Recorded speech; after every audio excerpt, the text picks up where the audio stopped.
तो बेटा आज से अपन स्टार्ट करने वाले हैं हमारा practical part, that is cost accounting standards. इस चैप्टर को आप परफॉर्मेंस एनालिसिस भी बोल सकते हो। लास्ट चैप्टर दिया और सबसे इंपॉर्टेंट चैप्टर, सबसे ज्यादा मार्क्स वाला चैप्टर, मतलब वो चैप्टर कर लिया तो बिलीव मी 70 to 80% कोर्स कर लिया कॉस्ट ऑडिट।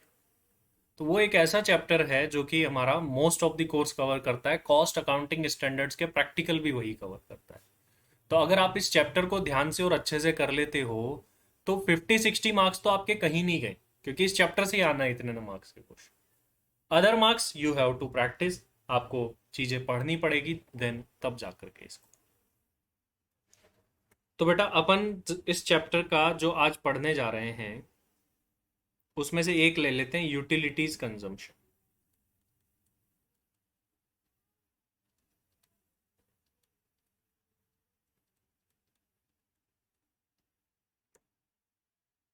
काफी अच्छा और इंटरेस्टिंग चैप्टर होने वाला है। इसमें मैं आपको एक बात बता दूं बेटा, चैप्टर छोटे छोटे ही है, 3-4 क्लास, इससे ज्यादा के चैप्टर नहीं हो। तो आज बेटा जो अपन चैप्टर लेने वाले हैं that is utilities consumption. It is a part of performance analysis.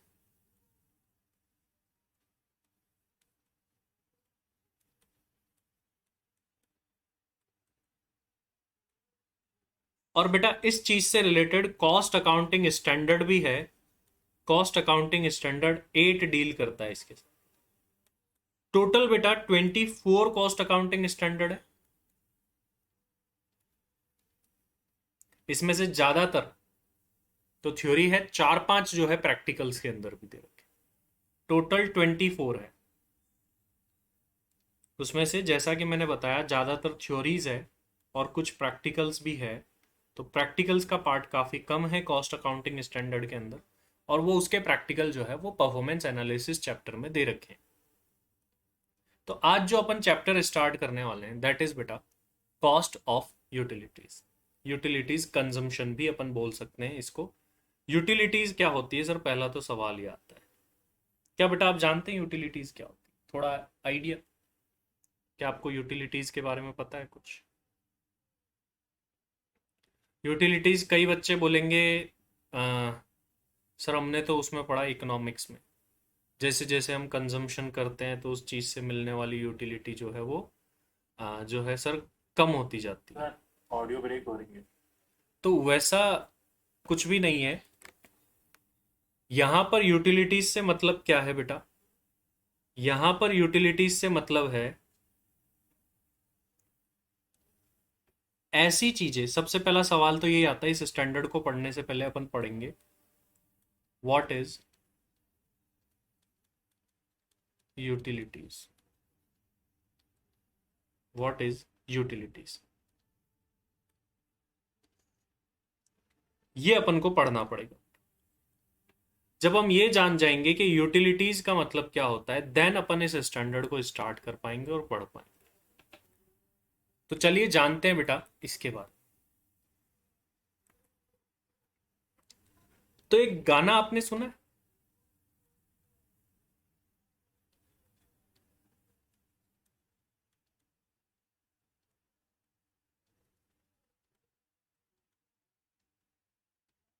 ये वाला गाना सुना है आपने, तू है के नहीं? एक मूवी है उसमें ये गाना है। ठीक है, मूवी बड़ी खराब है, बहुत खराब मूवी है, देखना मत गलती से। आज तक मैंने कुछ 1-2 मूवीज को ही बीच में, हॉल के बीच में से छोड़ा होगा, उसमें ये एक मूवी थी जिसको बीच में ही छोड़ के जाना पड़ा। कुछ समझ में नहीं क्या चल रहा है, लेकिन गाने अच्छे थे मूवी के।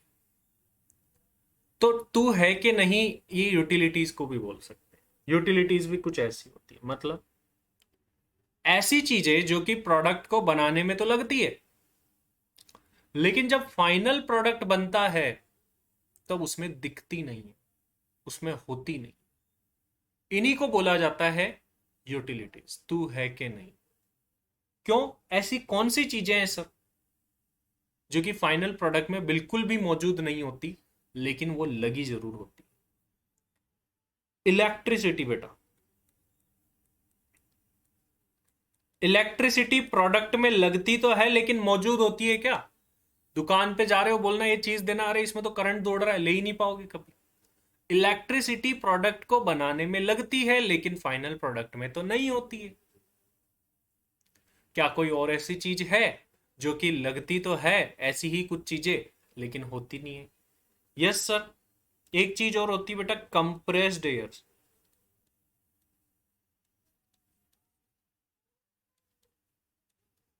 कंप्रेस्ड एयर क्या होती है? भाप। भाप बोल रहा हूं मैं, स्टीम बोल सकते हैं उसको। ठीक है, लेकिन स्टीम थोड़ी अलग होती है और कंप्रेस्ड एयर अलग होती है।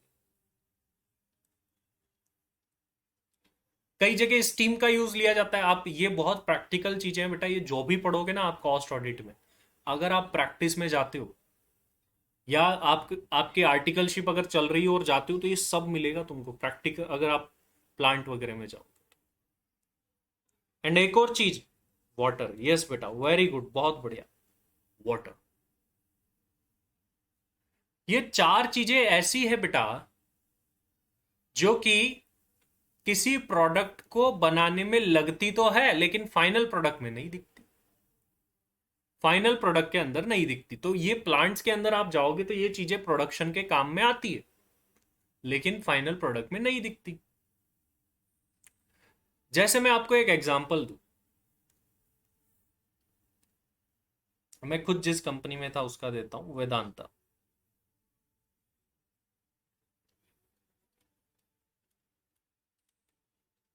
वेदांता के अंदर मान लो जिंक बना रहे हैं, लेड बना रहे हैं, तो एक टेक्नोलॉजी होती है हाइड्रो टेक्नोलॉजी।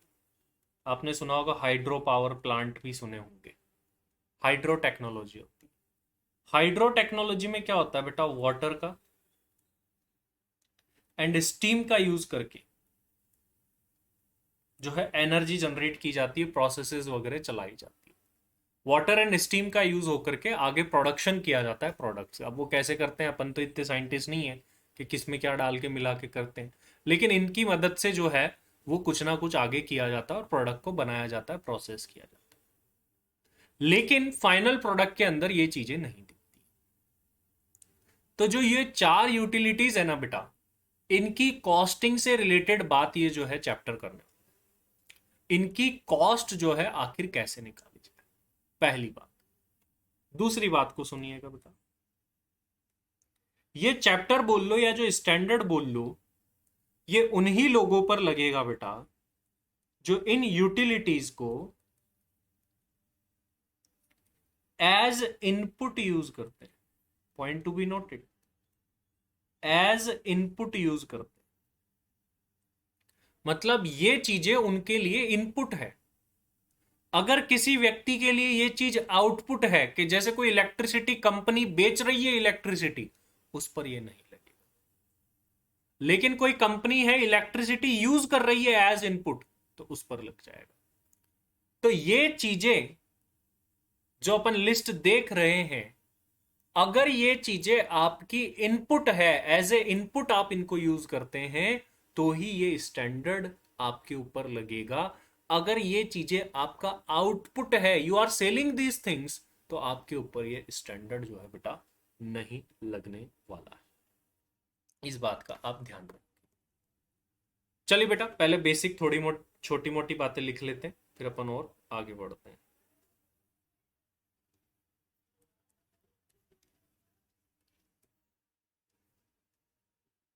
कुछ पॉइंट्स लिखेंगे, हर एक स्टैंडर्ड पढ़ेंगे उसमें छोटे छोटे पॉइंट्स आते जाएंगे।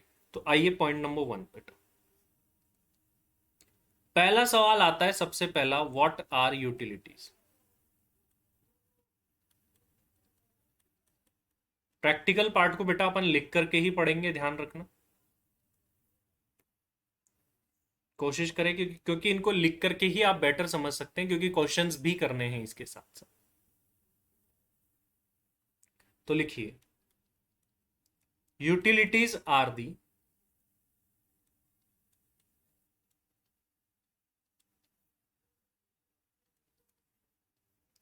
Electricity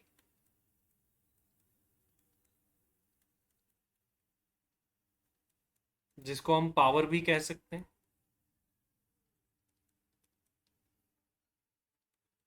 steam,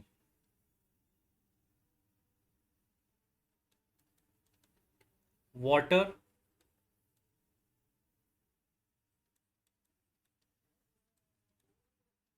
compressed air,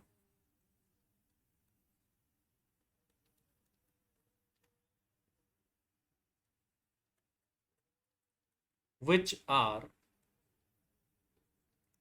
used in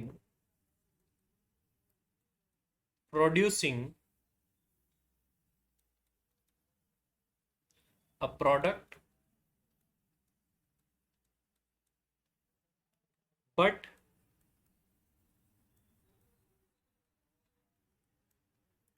does not form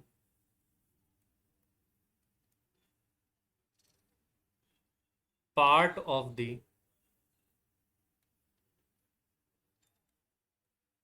final product। ये ऐसी चीज है जो कि हमारे प्रोडक्शन के काम में तो आती है, लेकिन हमारे फाइनल प्रोडक्ट का पार्ट नहीं बनती है।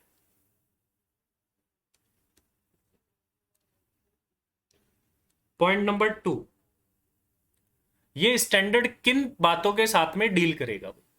किस बातों के साथ डील? भाई कॉस्ट कैसे निकाले यूटिलिटीज की, मेन चीज तो यही है, इसी के साथ में ये स्टैंडर्ड डील करेगा। तो सिंपल सी बात पहले लिख लेता हूं, फिर समझाते हैं। कोई भी स्टैंडर्ड पढ़ेंगे तो इसी मैनर में पॉइंट बाय पॉइंट ही चलेगा, ध्यान रखें।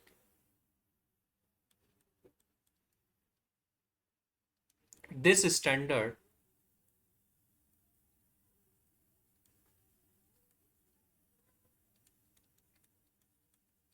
deals with the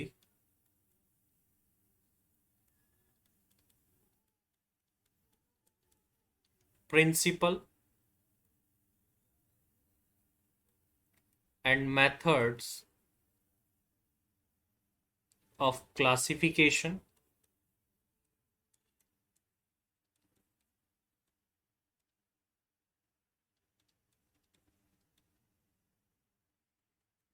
measurement and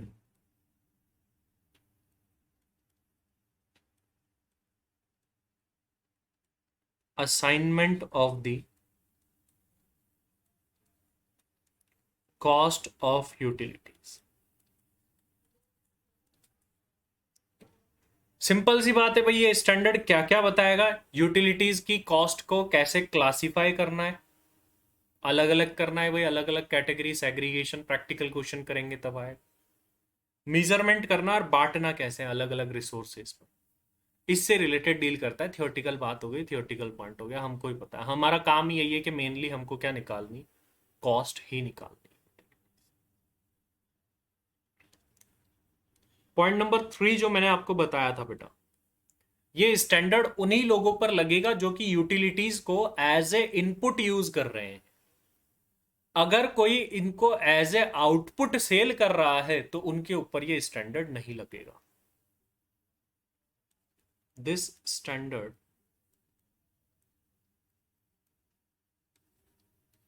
is only applicable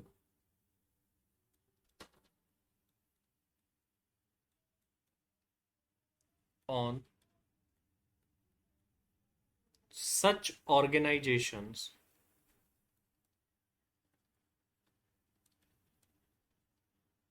those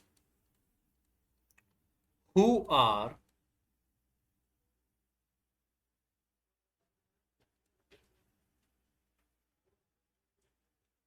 those who are using such utilities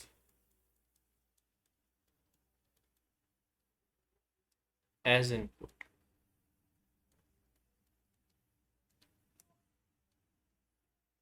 उन्हीं लोगों पर लगेगा जो कि इनको इनपुट की तरह यूज कर रहे हैं।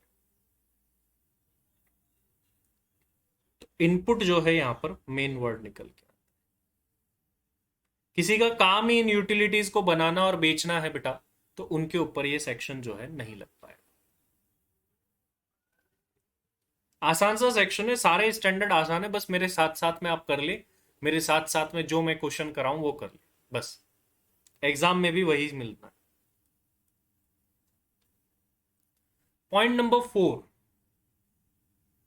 पॉइंट नंबर फोर रिलेटेड है बेटा के कॉस्ट कैसे निकालेंगे यूटिलिटीज की, क्योंकि फाइनली हमको काम ही यही करना है, यूटिलिटीज की कॉस्ट कैसे निकालें। तो बेटा यूटिलिटीज की जो कॉस्ट निकालने का तरीका है ना, बड़े ध्यान से मेरी बात को सुनिएगा, कॉस्ट निकालने का जो तरीका है, किस किस चीज को कॉस्ट के अंदर लेना है, ये डिपेंड करता है कि यूटिलिटीज आप बना करके किसे दे रहे हो, किसे दे रहे हो। मतलब इन यूटिलिटीज को आप एज ए इनपुट यूज कर रहे हो, विद इन ऑर्गेनाइजेशन कर रहे हो, या आप ही की कोई दूसरी यूनिट कर रही है, या फिर आप ही की कोई दूसरी कंपनी कर रही है। इंटर यूनिट ट्रांसफर कर रहे हो तो कॉस्ट कैसे निकलेगी, ये हम देख रहे हैं। सेल्फ कंजम्पशन कर रहे हो यूटिलिटीज बना के तो कॉस्ट कैसे निकलेगी। इंटर कंपनी ट्रांसफर कर रहे हो यूटिलिटीज बना के तो कॉस्ट कैसे निकलेगी। अलग अलग सेनेरियोज में हम देखने वाले हैं कि यूटिलिटीज की कॉस्ट कैसे निकलती है। और आपको एक बात बता दूं बेटा मैं, कि आप एक चीज अगर समझ गए, एक चीज में ये कॉस्ट लेनी है यूटिलिटीज में, तो अगले वाले में बस एक एक चीज एक्स्ट्रा एड ऑन होती जाएगी। जैसे देखते हैं बेटा, अगला अपना टॉपिक है how to determine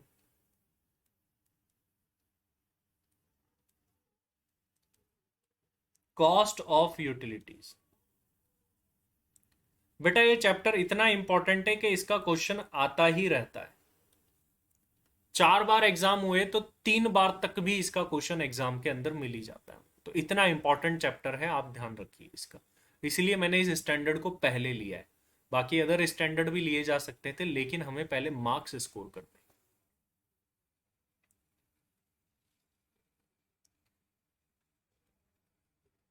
if utilities are, एक चीज मैं आपको बता दूं बेटा इस पॉइंट को लिखने से पहले, यूटिलिटीज बेटा हमारे पास में पहुंच कैसे सकती है। दो तरीके हैं बेटा, या तो बाहर से परचेज कर लो, बाहर से परचेज कर लो डायरेक्ट, और या फिर क्या कर लो, उनको मैन्युफैक्चर कर लो। यही दो तरीके हैं यूटिलिटीज हमारे पास पहुंचने के, इनके अलावा तो कोई तरीके हैं नहीं बेटा। या तो खुद बना लो या बाहर से परचेज करके।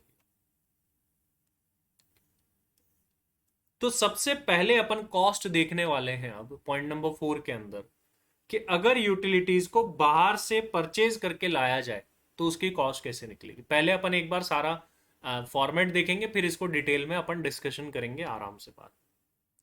If utilities are purchased from outside,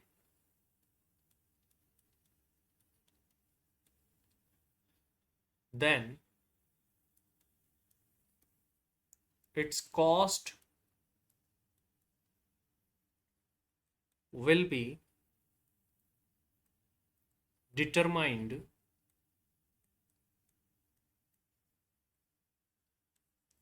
as follows। Cost कैसे निकालेंगे बेटा, तो सर देखिए मेनली अगर बाहर से परचेज कर रहे हैं तो हमारी परचेज कॉस्ट लगेगी, बिल्कुल बेटा। और परचेज करने के बाद ट्रांसपोर्ट लगती है, जो कि जनरली यहां पर नहीं दिखती, क्योंकि यूटिलिटीज ट्रांसपोर्ट वैसे ट्रक व्रक में तो होती नहीं है। तो बेटा यूटिलिटीज कैसे ट्रांसफर होती है, जनरली ये पाइपलाइंस के थ्रू ही भेजी जाती है, या फिर वायर्स के थ्रू भेजी जाती है। ऐसे ट्रक वगैरह में जनरली ये नहीं होती है, तो उसको ट्रांसमिट करने की, भिजवाने की कॉस्ट जरूर लग सकती है। तो एक फॉर्मेट अपन यहां पर बेटा बना रहे हैं, पर्टिकुलर्स, और एक तरफ हम ले लेंगे अमाउंट। तो सबसे पहले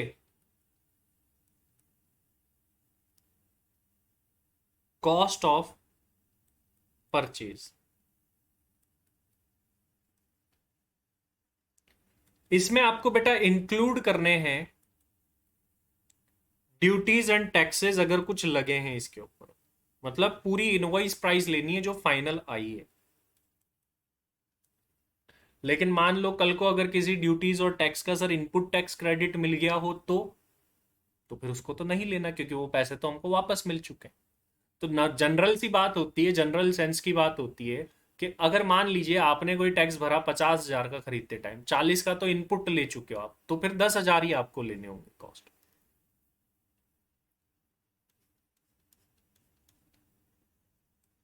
पहली चीज। दूसरी चीज बेटा, ट्रांसपोर्टेशन कॉस्ट।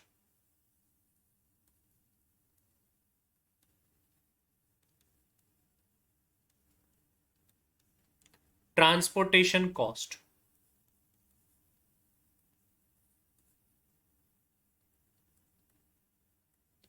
अगर आपकी कोई लगी है तो जनरली नहीं होती, इसमें परचेज कर रहे हो तो नहीं होती बिल्कुल भी। और इसके अलावा इंश्योरेंस एंड अदर चार्जेस आपके कुछ हो तो।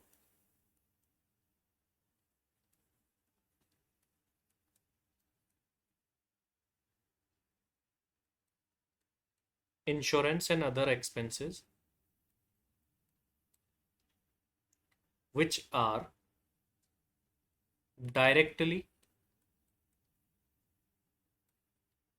attributable। भाई डायरेक्टली रिलेट करते हैं उसी यूटिलिटीज को परचेज करने से रिलेटेड। अगर आपको कोई ट्रेड डिस्काउंट्स वगैरह मिला है तो वो नेट करके लेना होगा बेटा। Net of trade discount, repeat and refundable securities. इस लाइन को एक काम करते बेटा, नोट में लिख लेते हैं। आप चाहे तो यहां पर भी लिख सकते हैं बेटा, और इसको नोट में लिख ले, ज्यादा बेटर है।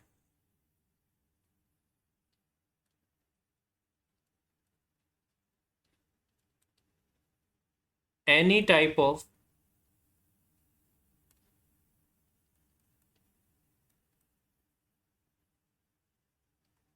ट्रेड डिस्काउंट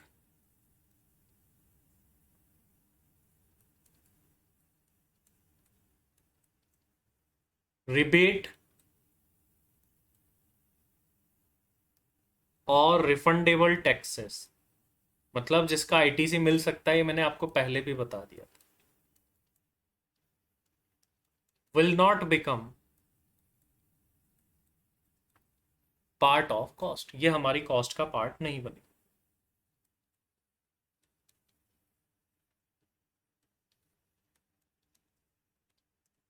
एक और नोट, फिर अपन इस बात को समझते हैं पूरी को।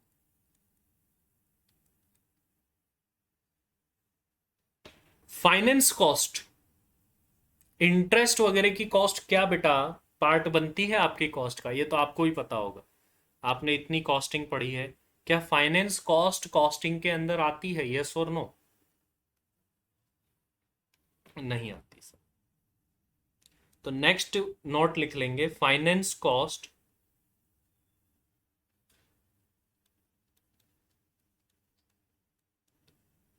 will not become part of cost।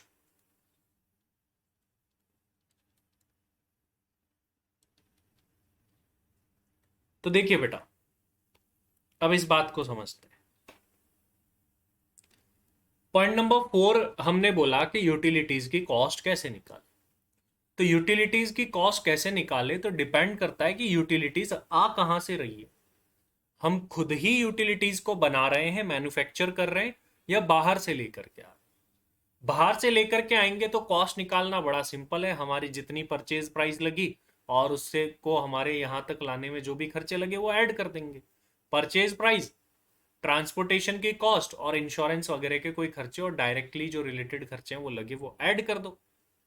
कोई भी ट्रेड डिस्काउंट, रिबेट और रिफंडेबल टैक्सेस है तो वो कॉस्ट का पार्ट ऑब्वियस है, नहीं बनेंगे। ये आपका बेसिक है, ये कॉस्टिंग के बेसिक्स भी आपके बहुत क्लियर होने वाले हैं इस सब्जेक्ट। आप जो कॉस्टिंग के बेसिक्स वगैरह हो सकता है आपके कहीं अनक्लियर्ड हो, आपको कुछ पता ना हो, यहाँ पर सब क्लियर हो जाएंगे, क्योंकि ये बेसिक फंडामेंटल पर वर्क करता है। लेकिन type of question is different, काफी हद तक कॉस्टिंग से रिलेट करेंगे और कुछ हद तक अलग होंगे बिल्कुल। इसके अलावा बेटा क्या बात बोली गई है कि फाइनेंस कॉस्ट, ये तो आप हमेशा से जानते हो कि फाइनेंस कॉस्ट जो है पार्ट नहीं बने। तो ये पहला पार्ट बेटा अपन ने पढ़ा किस चीज का, कि यूटिलिटीज को अगर परचेज किया गया हो बाहर से, अगर बाहर से परचेज किया गया हो तो हम किस तरीके से कॉस्ट जो है निकाल सकते। नाउ द थिंग अराइजेज कि सर अगर हमने मैन्युफैक्चर किया हो खुद, तो फिर जो है कॉस्ट किस तरीके से निकलेगी।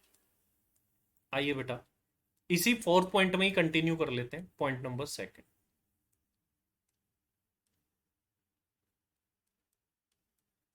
पहले अपन को ये इसका पार्ट पढ़ना पड़ेगा, then we will move towards practical question.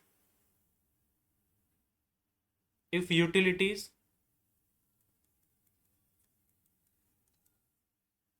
Are self manufactured, are self manufactured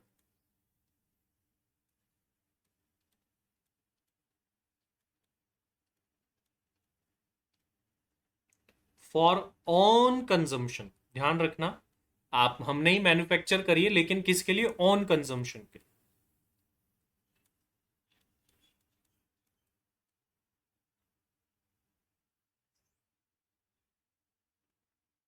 then its cost will be determined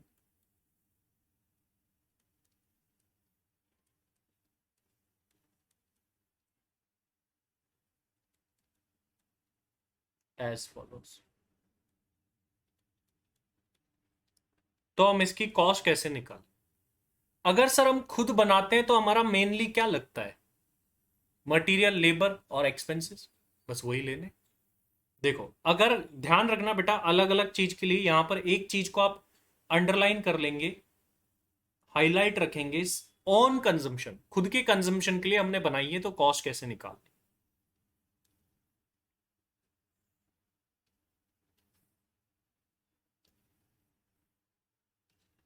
एक बेटा वही पर्टिकुलर्स का कॉलम ले लेंगे, फॉर्मेट देख रहे हैं, अगर अपन खुद के कंजम्पशन के लिए बनाते हैं तो क्या क्या चीजें लेनी।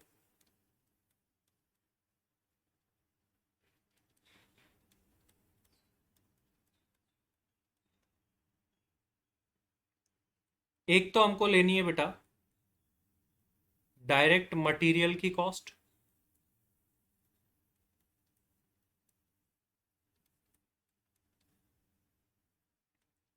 एक हमें इसमें लेनी है डायरेक्ट लेबर कॉस्ट,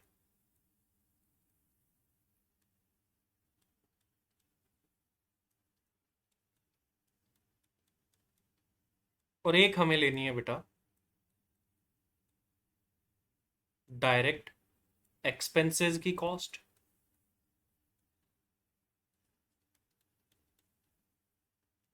और एक हमको लेने हैं बेटा फैक्ट्री ओवरहेड, फैक्ट्री से रिलेटेड जो आपके खर्चे लगे वो ले लेने हैं। फैक्ट्री ओवरहेड्स को बेटा वर्क्स ओवरहेड भी बोला जाता है।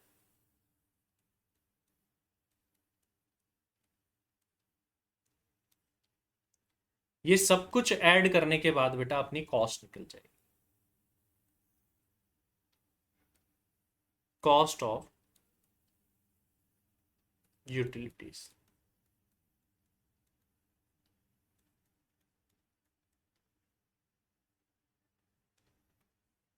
ये हो गया बेटा पॉइंट नंबर 2। यहां पर हमने ऑन कंजम्पशन के लिए बनाया, तो बनाया तो मटेरियल, लेबर और एक्सपेंसेस ले लेने डायरेक्ट ओनली, और फैक्ट्री ओवरहेड्स ले लेने। बाकी और कोई भी खर्चा आगे एड ऑन नहीं करना है। और भी खर्चे होते हैं sir, selling and distribution, administration के खर्चे होते हैं, नहीं करना है यहां पर ऐड, स्पेसिफिकली मना किया। दूसरी बात यहां पर हम कभी ये नहीं सोच सकते, आपको इस बात का दिमाग नहीं लगाना है कि ये क्यों नहीं ले रहे। भाई स्टैंडर्ड ने गाइडलाइंस दिए कि ऐसा करना है आपको, ऐसे ही अकाउंटिंग के अंदर जो अकाउंटिंग स्टैंडर्ड कहता है उसी के अकॉर्डिंग तो अपन अकाउंटिंग करते हैं। वैसे ही जैसे कॉस्ट अकाउंटिंग स्टैंडर्ड कह रहा है उसी के अकॉर्डिंग हमको क्या करनी है, कॉस्ट निकालनी। बट क्या प्रोबेबल रीजंस हो सकते हैं ऐसा रखने का, वो मैं जरूर आपको बताऊंगा। चलिए बेटा, अब इसके आगे तीसरा पॉइंट आता है, इंटर यूनिट ट्रांसफर के लिए अगर यूटिलिटीज बनाई है तो क्या होगा। इंटर यूनिट ट्रांसफर क्या होता है बेटा, इंटर यूनिट ट्रांसफर क्या होता है वो भी तो जानना जरूरी है। तो पहले मैं इंटर यूनिट समझाता हूं बेटा।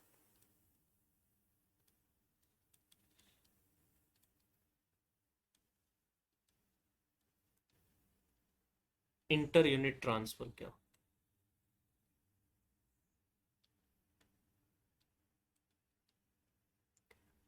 इंटर यूनिट ये बोल सकते हैं बेटा, सेम कंपनी की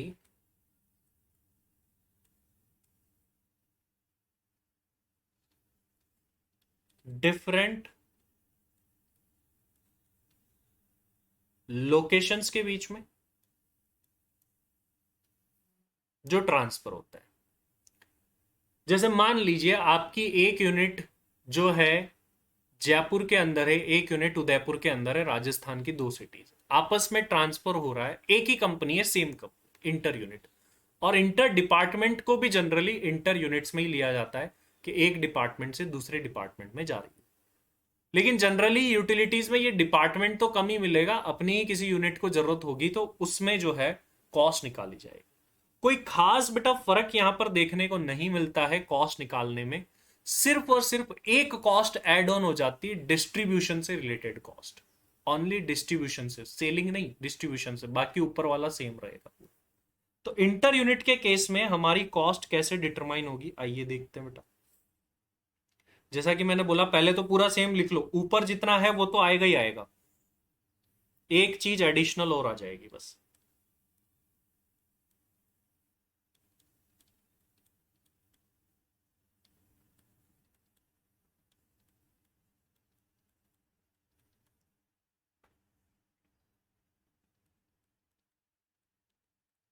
डायरेक्ट मटेरियल कॉस्ट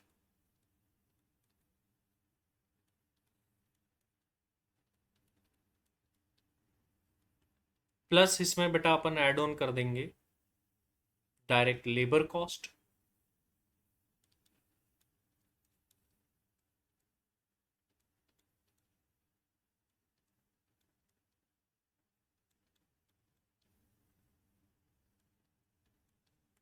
प्लस हम इसमें ऐड ऑन कर देंगे डायरेक्ट एक्सपेंसेस प्लस हम इसमें ऐड ऑन कर देंगे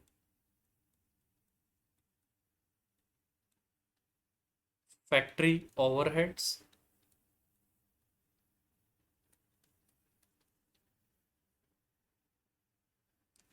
प्लस इसमें ऐड ऑन कर देंगे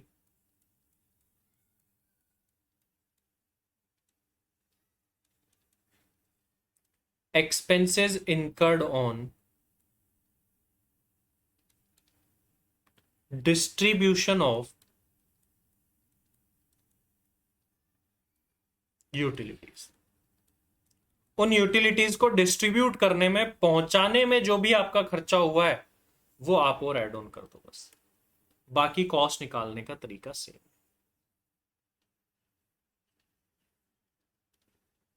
तो हमारी निकल करके आ जाएगी बेटा कॉस्ट ऑफ यूटिलिटीज। अब सर इसी की जगह अगर इंटर कंपनी ट्रांसफर हो, मतलब एक ही ग्रुप की दो कंपनीज है आपस में, ए लिमिटेड बी लिमिटेड जो है एक ही ग्रुप की, तो क्या चीज और एक्स्ट्रा आ जाएगी। अभी तक जो बेटा है वो हमारा सब कुछ सेम चलेगा, ये डिस्ट्रीब्यूशन तक। शेयर ऑफ एडमिनिस्ट्रेशन ओवरहेड हो रहा जाएगा। तो आप क्या करें बेटा, फोर्थ पॉइंट भी बना ले, इंटर कंपनी ट्रांसफर, और सब कुछ सेम लिख ले, पूरा फॉर्मेट सेम बना ले इंटर कंपनी ट्रांसफर के लिए।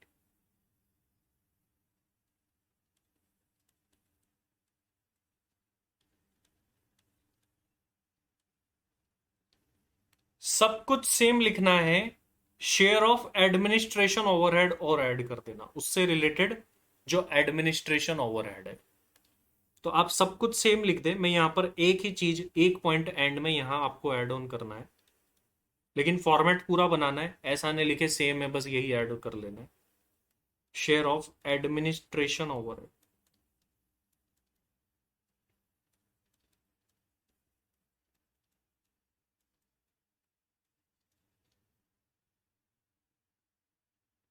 तो अपन यूं बोल सकते हैं, inter unit cost plus share of administration over.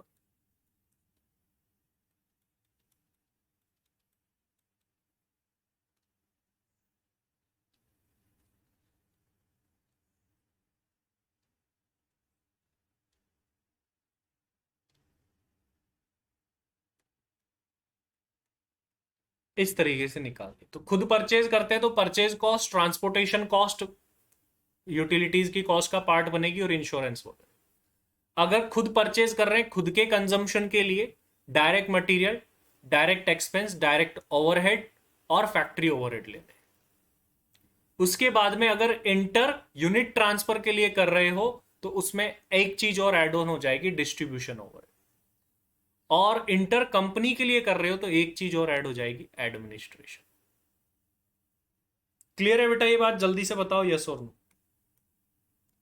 इसमें थोड़ा सा पार्ट और रहा है, फिर अपन जो है बेटा प्रैक्टिकल पार्ट की तरफ चलते हैं।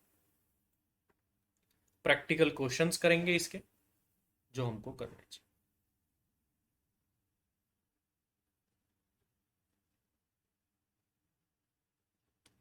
चलिए बेटा, तो इस क्लास में करते हैं अपन इतना ही, और नेक्स्ट क्लास में बढ़ेंगे अपन इससे आगे। Thank you very much.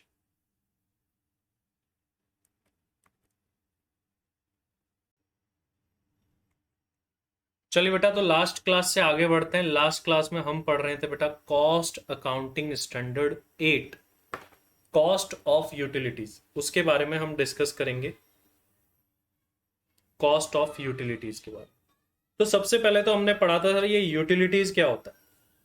तो यूटिलिटीज ऐसी चीज है जो कि हमारे प्रोडक्शन में लगती तो है, हमारे प्रोडक्शन में लगती तो है, लेकिन लेकिन दिखती नहीं है।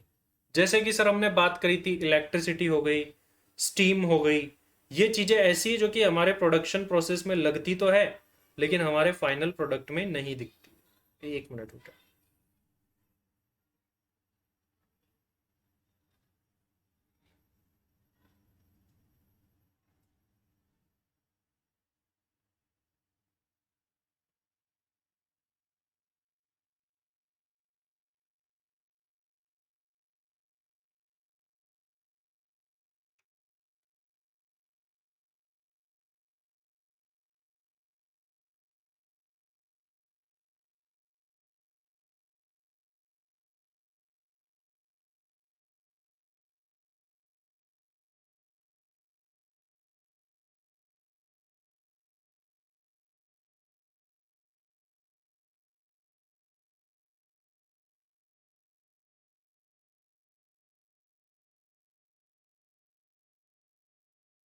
यस बेटा, तो हमने कुछ पॉइंट्स डिस्कस करे थे इसके अंदर। सबसे पहला पॉइंट तो डिस्कस करा था यूटिलिटीज क्या होती है। इलेक्ट्रिसिटी, स्टीम, वाटर और कंप्रेस्ड एयर, इनके बारे में बात करता है ये स्टैंडर्ड, बाकी को नहीं छेड़ेगा भाई। ऐसी यूटिलिटीज जो हमारे प्रोडक्शन प्रोसेस में लगती है लेकिन फाइनल प्रोडक्ट के अंदर नहीं दिखती। ठीक है, इसके बाद में काम की बात थी कि इनकी कॉस्ट कैसे निकाली, यूटिलिटीज की कॉस्ट कैसे निकाली। तो हमने अलग अलग सिनेरियोज देखे। अगर आप बाहर से परचेज कर रहे हो तो कॉस्ट कैसे निकलेगी वो हमने देखा बेटा। बाहर से परचेज कर रहे हो तो परचेज कॉस्ट ले लो, ट्रांसपोर्टेशन का खर्चा ले लो आपको जो लगा है, और तीसरी चीज आपके इंश्योरेंस वगैरह जो लगे हैं डायरेक्टली, जो भी खर्चे लगे हैं वो ले लो, कॉस्ट निकल गई, बात खत्म। ठीक है। अगर कोई टैक्सेस लगे जो कि रिफंडेबल है, जिसका आप इनपुट टैक्स क्रेडिट ले सकते हो, डिडक्टेड, उसको लेस कर दो यहां से। कोई ट्रेड डिस्काउंट वगैरह मिला है, रिबेट मिला है, वो भी कॉस्ट में से कम हो जाएगी। ऑब्वियस बात है, जब पैसा लगा ही नहीं तो कॉस्ट में क्यों जोड़ा जाए। उसके बाद में हमारी बात आई थी कि हम ऑन कंजम्पशन, अब खुद बना रहे हैं तो कैसे कॉस्ट निकालें। तो बात आई कि हम सेल्फ कंजम्पशन के लिए मैन्युफैक्चर कर रहे हैं, direct material, direct labour, direct expenses ले लो और फैक्ट्री ओवरहेड ले लो। अगर इंटर यूनिट ट्रांसफर कर रहे हो एक यूनिट से दूसरी यूनिट में, सब कुछ सेम है, एक एडिशनल चीज आ जाएगी, डिस्ट्रीब्यूशन के खर्चे और जोड़ दो, पहुंचाने पर डिस्ट्रीब्यूशन पर जो खर्चे होंगे वो एड ऑन और कर दो। इसके बाद में हमने इंटर कंपनी देखा था बेटा। इंटर कंपनी में भी देखा था कि वो इंटर यूनिट वाला तो पूरा सेम रहेगा, एक एडिशनल खर्चा और एडमिनिस्ट्रेशन ओवरहेड का और जुड़ जाएगा, बस ये और करना है। बस ये सारी बातें आई थिंक अपन कर चुके थे बेटा। अब इससे अपन को आगे बढ़ना है। आइए बेटा देखते हैं नेक्स्ट पॉइंट। पॉइंट नंबर कितना हो गया ये? अच्छा, इसी पॉइंट के अंदर चल रहा था। नेक्स्ट देखते हैं। थर्ड पार्टी को ट्रांसफर कर रहे हो तो क्या होगा? Last point, if utilities are transferred to third party.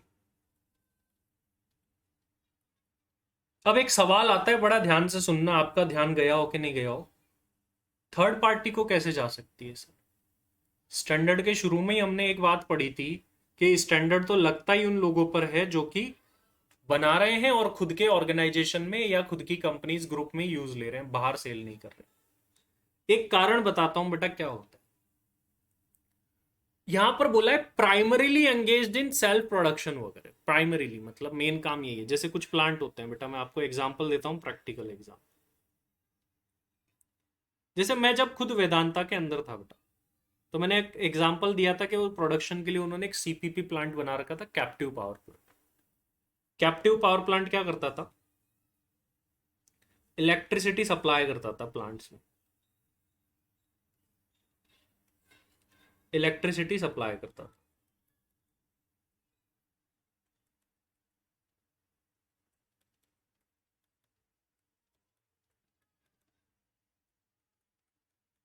अब होता क्या था, कई बार एक्सेस इलेक्ट्रिसिटी होती थी, एक्सेस ज्यादा इलेक्ट्रिसिटी बन जाती थी। टेल मी वन आंसर, क्या इलेक्ट्रिसिटी को स्टोर किया जा सकता है? क्या इलेक्ट्रिसिटी को स्टोर किया जा सकता है? स्टोर करके रखा जा सकता है क्या इलेक्ट्रिसिटी को, कि ये देखो ये इलेक्ट्रिसिटी पड़ी है, देखो कितनी सारी पड़ी है? आंसर इज नो बेटा। Electricity can not be stored. Electricity को आपको ट्रांसफर करना पड़ेगा। अगर बना दी तो उसको ट्रांसमिट करो कहीं ना कहीं। तो फिर ये क्या करते थे, अगर ज्यादा बन जाती थी बेटा प्लांट के अंदर, तो हम क्या करते थे, सीपीपी से फिर जो इलेक्ट्रिसिटी बोर्ड है, गवर्नमेंट है, उसको हम इलेक्ट्रिसिटी ट्रांसफर कर देते थे भाई, कुछ बहुत ही नॉमिनल रेट्स पर उसको क्या कर देते थे, ट्रांसफर कर देते थे। और गवर्नमेंट इस केस में क्या हो रखी है बेटा, थर्ड पार्टी है हमारी। गवर्नमेंट क्या है इस केस में, थर्ड पार्टी है। तो ऐसे केसेस है जब थर्ड पार्टी को भी ट्रांसफर करना पॉसिबल हो सकता है। थर्ड पार्टी को भी पॉसिबल है कि ट्रांसफर किया जाए। तो इस केस में कॉस्ट कैसे निकालेंगे, आइए बेटा देखते हैं। एक तरफ ले रहे हैं पार्टिकुलर्स और एक तरफ ले रहे हैं amount.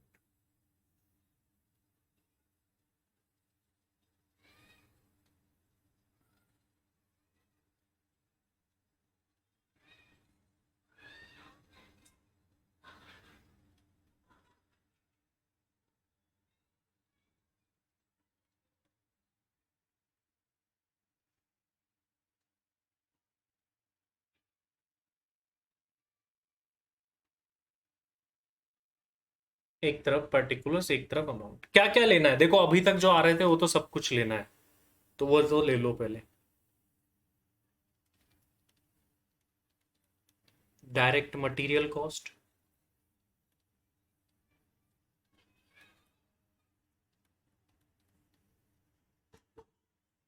Plus direct labour cost. अभी इसी क्लास में बेटा अपन प्रैक्टिकल कंटेंट पर भी पहुंच जाएंगे, ध्यान रखें। और प्रैक्टिकल बड़े ही इंटरेस्टिंग और नए टाइप के होते हैं इसके, लेकिन आसान है।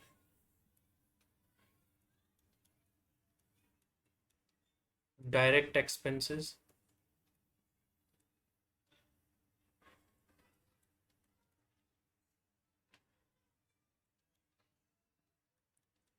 Factory overheads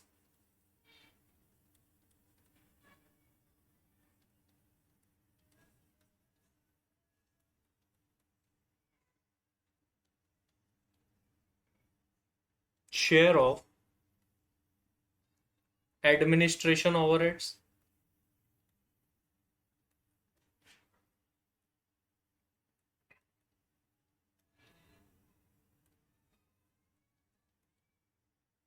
distribution overheads,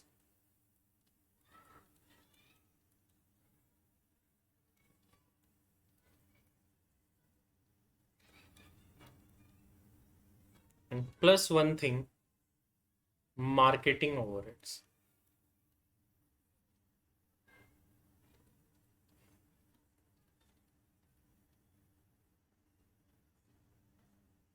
marketing overheads. और यहां पर जाकर के हमारी निकल जाती है बेटा कॉस्ट।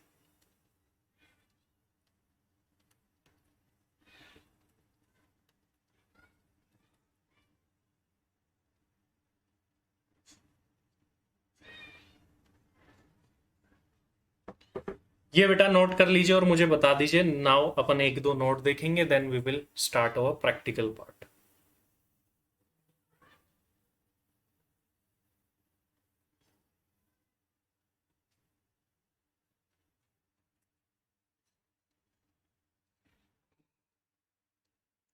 चलिए बेटा,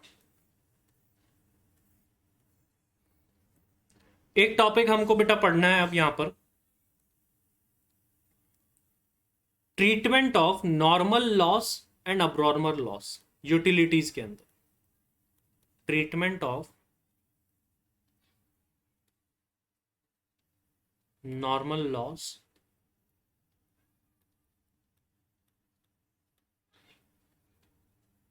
एंड एबनॉर्मल लॉस। अगर बेटा कॉस्टिंग के अंदर नॉर्मल और अबनॉर्मल लॉसेस होते हैं तो आप उनका ट्रीटमेंट कैसे करते हैं बेटा? तो अगर मैं बताऊं तो नॉर्मल लॉस का आप क्या करते हैं बेटा, बर्डन कस्टमर पर शिफ्ट करते हैं। कस्टमर पर शिफ्ट करते हैं, किस तरीके से शिफ्ट करते हैं सर? नॉर्मल लॉस जो होता है उसका बर्डन कैसे कस्टमर पर शिफ्ट किया जाता है, जबकि अबनॉर्मल लॉस का नहीं किया जाता क्योंकि वो खुद ऑर्गेनाइजेशन की गलती से हुआ होता है। तो आपने एक ट्रीटमेंट देखा होगा बेटा, कॉस्टिंग में आप करते होंगे कि अगर किसी प्रोसेस वगैरह में नॉर्मल लॉस हुआ है तो नंबर ऑफ यूनिट्स को, कॉस्ट उतनी रहने देते हैं, नंबर ऑफ यूनिट्स को कम कर देते हैं। नंबर ऑफ यूनिट्स कम होने की वजह से, कॉस्ट तो उतनी यूनिट्स कम हो गई तो पर यूनिट की कॉस्ट बढ़ जाती है। तो इसकी वजह से जो बर्डन है वो किस पर शिफ्ट हो जाता है? कस्टमर पर शिफ्ट हो जाता है। पर यूनिट कॉस्ट बढ़ जाती है, बर्डन किस पर शिफ्ट हो जाता है? कस्टमर पर shift. On the other hand abnormal loss का क्या ट्रीटमेंट किया जाता है? एबनॉर्मल लॉस को हम यूनिट्स में से भी हटाते हैं और कॉस्ट में से भी हटा देते हैं। यूनिट्स एंड कॉस्ट दोनों में से हटा देते हैं एबनॉर्मल, तो उसका बर्डन फिर कस्टमर के ऊपर नहीं जाता, क्योंकि अबनॉर्मल लॉस हुआ किसकी गलती की वजह से होता है? वो ऑर्गेनाइजेशन की गलती की वजह से। यहां पर बेटा ध्यान में क्या देने वाली बात है, ये तो हो गई नॉर्मल प्रोविजन। अगर बेटा देखा जाए तो नॉर्मल लॉस का बर्डन, नॉर्मल लॉस को यूनिट्स में से क्यों लेस किया जाता है? क्योंकि हमें इसका बर्डन कस्टमर पर डालना होता है। बट अगर कस्टमर खुद ही हो, कस्टमर खुद ही हो मतलब हम हमारी ही किसी प्रोसेस में ट्रांसफर कर रहे हैं, विद इन ऑर्गेनाइजेशन ही एक डिपार्टमेंट से दूसरे डिपार्टमेंट या एक प्रोसेस से दूसरी प्रोसेस में जा रहा है, तो उस केस में देखा जाए तो हम खुद ही तो कस्टमर है, खुद पर बर्डन डाल के क्या करेंगे? तो यहां पर यूटिलिटीज के अंदर अगर इंटर प्रोसेस और इंटर यूनिट ट्रांसफर के अंदर बेटा नॉर्मल लॉस का कोई ट्रीटमेंट नहीं होगा। हाउएवर इसको एज ए फुट नोट दिखा दिया जाएगा कि इतना जो है नॉर्मल लॉस है, no treatment of normal loss, however it is shown as foot note. अब नॉर्मल लॉस सर यूनिट्स में से भी लेस होता है, कॉस्ट में से भी लेस होता है, यहां पर भी होगा। अब नॉर्मल गलती की वजह से होता है, सेम ट्रीटमेंट होने वाला है। तो नॉर्मल लॉस के बारे में अगर बेटा अपन बात करें तो क्या ट्रीटमेंट हमको करना है सर यूटिलिटीज के अंदर? If there is any normal loss in inter-process or inter-unit transfer, then there will be no treatment for that.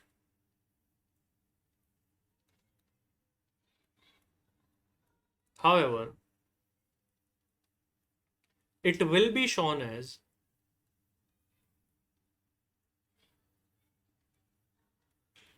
Footnote, note के रूप में जरूर बताना. On the other hand, abnormal loss का सर हमको क्या ट्रीटमेंट करना होता है? सर अबनॉर्मल लॉस का वही ट्रीटमेंट जो हमेशा से करते हैं.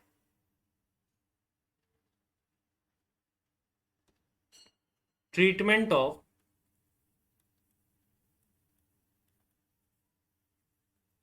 abnormal loss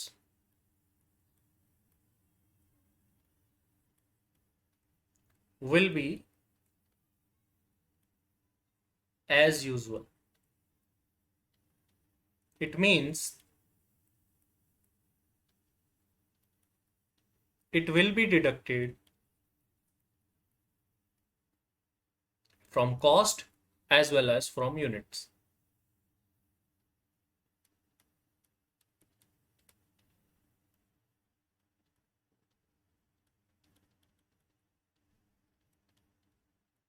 cost and units में से दोनों जगह से इसको डिडक्ट कर देना, इफेक्ट हटा देना है, खत्म कर देना. एक बात हम स्टार्टिंग में ही कर चुके थे कि ये सेक्शन ऐसे ऑर्गेनाइजेशंस पर नहीं लगेगा those who are primarily dealing in selling such things. Note कर लीजिए बेटा इसको.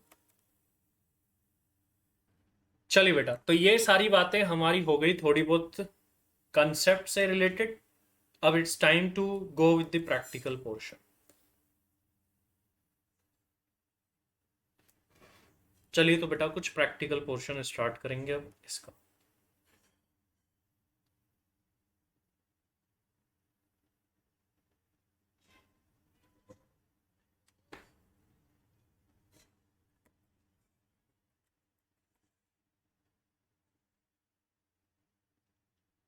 Just wait a minute.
थोड़ी क्लियरिटी प्रॉब्लम हो रही होगी आई थिंक.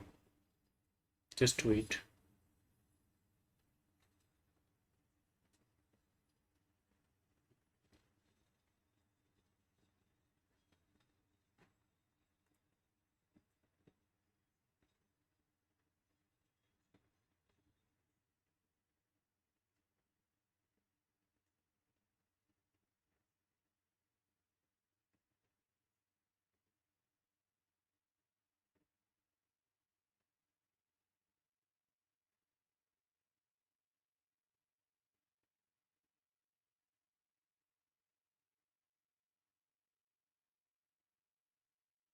ये एक क्वेश्चन है बेटा हमारे सामने जो हमको सॉल्व करना है,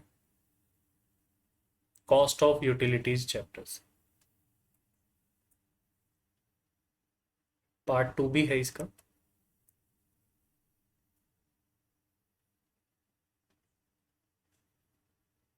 वो भी क्लियर नहीं है।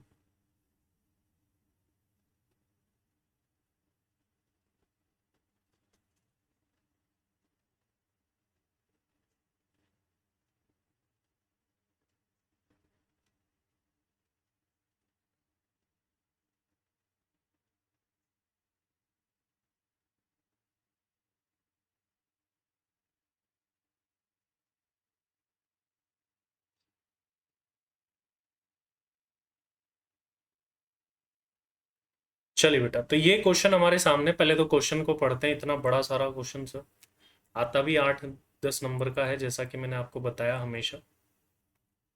आओ पहले क्वेश्चन को पढ़ते हैं।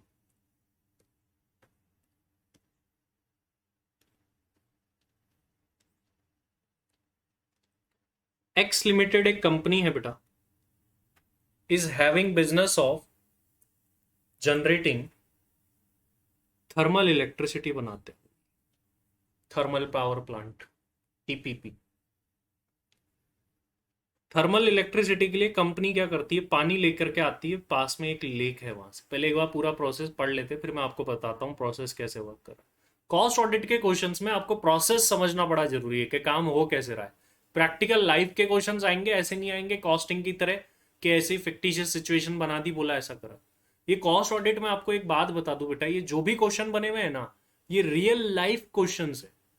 कैसे बनाई है ये बुक? ये जो हम कॉस्ट ऑडिट में लगे हुए लोग होते हैं, वही अपनी रियल सिचुएशंस को इंस्टीट्यूट को देते हैं कि भाई ये हमने कॉस्ट ऑडिट करी, उस टाइम ये सिचुएशन आई, ये ऐसी ऐसी कंपनी काम कर रही थी, वो यहाँ पर दे देते हैं।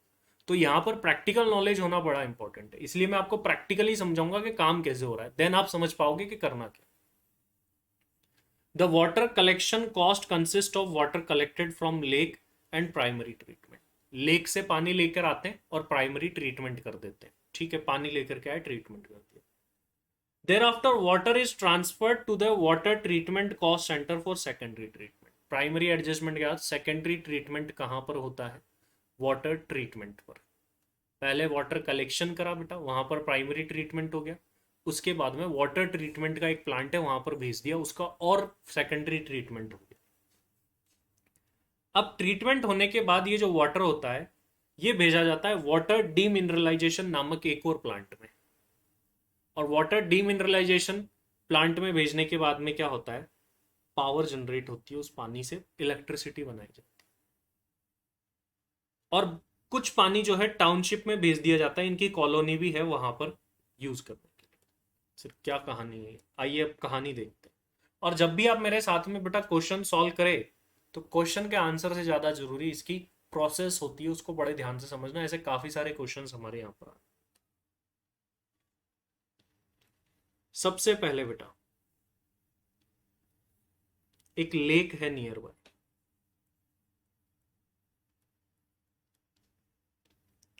लेक से पानी लेकर के आते हैं हम प्लांट में।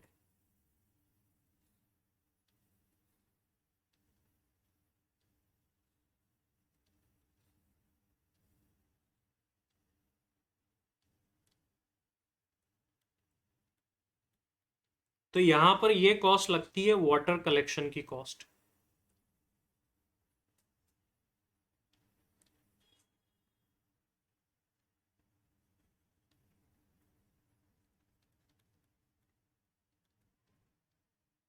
और यहां पर इस पानी का प्राइमरी ट्रीटमेंट किया जाता है।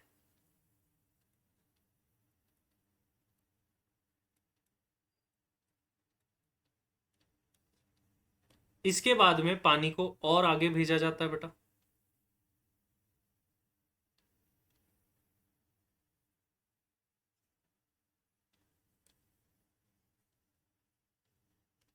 For secondary treatment. पहला ट्रीटमेंट हो गया, अब सेकेंडरी ट्रीटमेंट के लिए आ गया।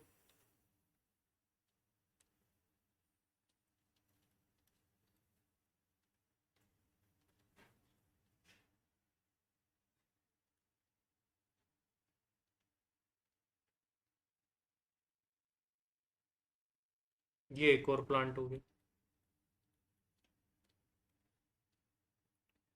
सेकेंडरी ट्रीटमेंट के बाद में वाटर डीमिनरलाइजेशन में जा रहा है, देखो, वाटर डीमिनरलाइजेशन में जा रहा है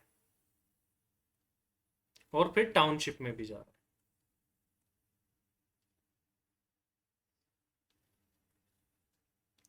सेकेंडरी ट्रीटमेंट के बाद में बेटा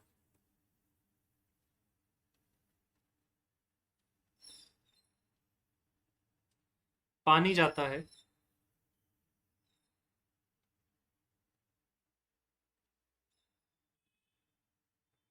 वाटर डीमिनरलाइजेशन में।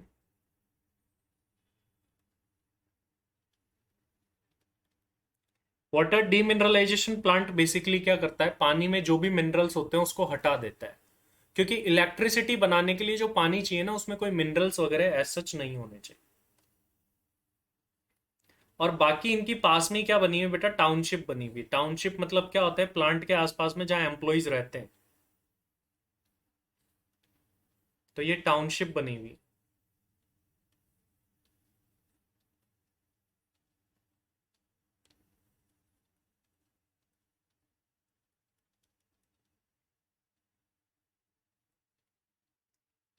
टाउनशिप में पानी भेज दिया जाता है कुछ, और कुछ पानी जो है बेटा कहाँ भेज दिया जाता है, वाटर डीमिनरलाइजेशन। यहां जो पानी भेजा जाता है बेटा, कहां पर, water demineralisation.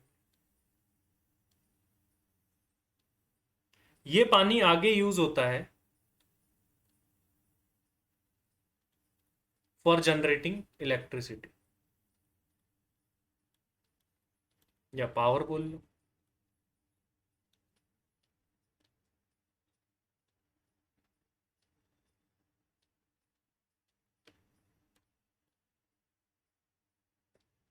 This is the whole process.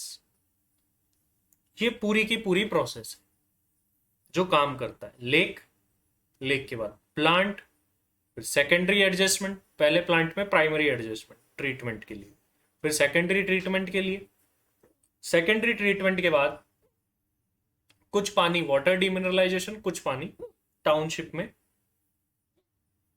Domestic use के लिए। ये पूरा का पूरा प्रोसेस होता है। ठीक है सर, आगे देखते हैं अब क्या दिया गया है और पूछा क्या गया है। आगे हमको बेटा कॉस्ट दे दी अलग अलग जगह।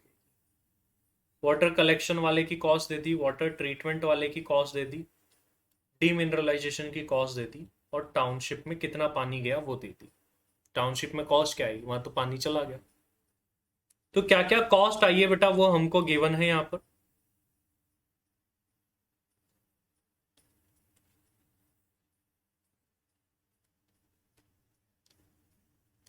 आगे आप देखोगे बेटा तो यहां पर कुछ इंफॉर्मेशन और दी गई है। Water collection to water treatment, कुछ क्वांटिटी की डिटेल दी गई है। वाटर कलेक्शन से लेकर के वाटर ट्रीटमेंट एक्चुअल में 20,000 किलोवाट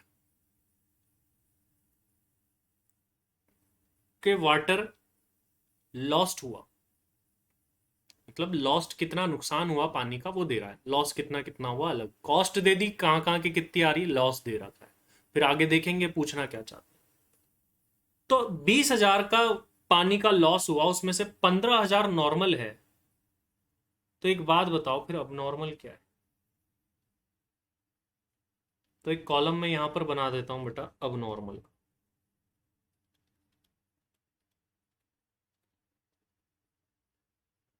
यहां 5,000,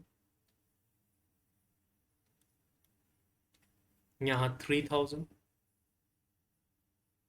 यहां 5 हुआ, 5 का 5 ही नॉर्मल है तो अब नॉर्मल कुछ नहीं, और टाउनशिप वाले में कुछ हुआ। ये भी कुछ डिटेल हमको दे रखी है, लॉसेस पानी का, भाई पाइपलाइन वगैरह में खत्म हो गया, लीकेज हो गया, ऐसे कुछ लॉस दे रखे हैं हमको। अभी हमको यहां पर बोला है calculate the cost of water transferred from water demineralisation plant to power generation. Final end product power generation में जो भेजा उसकी कॉस्ट कितनी आई। अबनॉर्मल लॉस की वैल्यू निकालनी है हमको, ये सारे काम हमको करने हैं। तो अभी कर देते हैं ये काम, बहुत आसान है, ये दिखने में बड़ा क्वेश्चन दिख रहा है लेकिन बहुत आसान है। अच्छा, वाटर कलेक्शन की कॉस्ट निकालनी है तो एक स्टेटमेंट बनाएंगे, calculation of the cost of water collection. ये जितनी भी कॉस्ट दे रखी जोड़ दो, ये वाटर कलेक्शन की कॉस्ट है। चलिए बेटा निकालते हैं, इसको सॉल्व करते हैं, जस्ट वेट अ मिनट, फिर करते हैं इसको। यस बेटा, चलो पहला स्टेटमेंट बनाते हैं। आसान है, पहला स्टेटमेंट जितनी भी कॉस्ट दे रखी है सबको ऐड कर दो फर्स्ट स्टेटमेंट के लिए।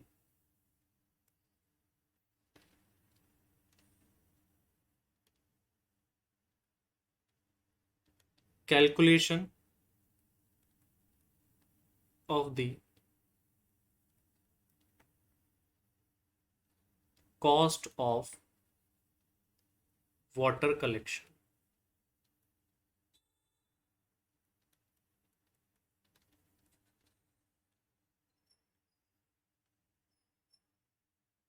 एक पर्टिकुलर्स का कॉलम बना लेते हैं बेटा, एक अमाउंट का और एक रेट, एक क्वांटिटी का भी बना लेते हैं, क्वांटिटी का भी काम आएगा।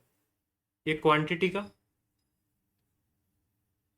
ये रेट का, और ये अमाउंट का। आगे पीछे अभी नीड के अकॉर्डिंग कर लेंगे, क्या आगे रखे क्या पीछे रखे। पर्टिकुलर्स, क्वांटिटी यहां रख देते हैं, रेट पर यूनिट यहां रख देते हैं, और अमाउंट यहां रख देते हैं। चलो बेटा सबसे पहले देखेंगे, क्वांटिटी दे रखी है वाटर रेज्ड की,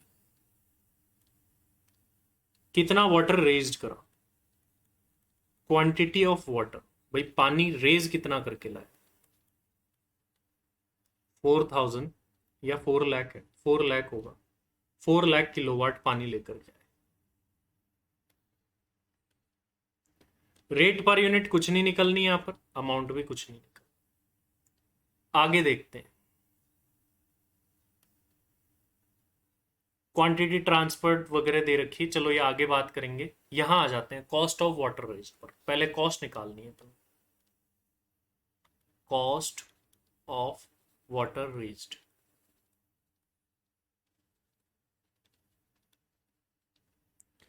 कितना पानी रेज करा हमने, कितने रुपए का, मतलब 4 लाख रुपए का।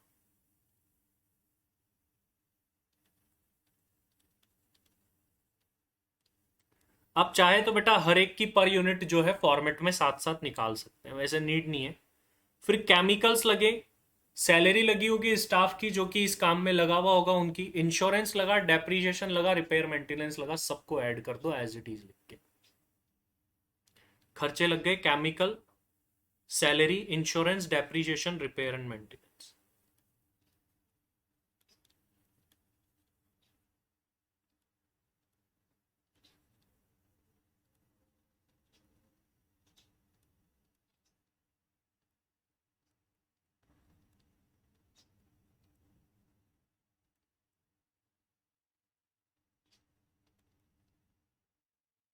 डेप्रीशिएशन,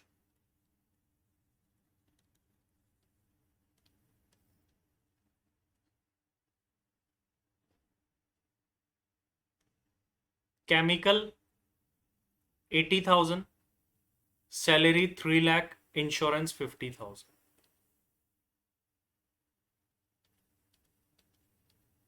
80,000, 3 लाख,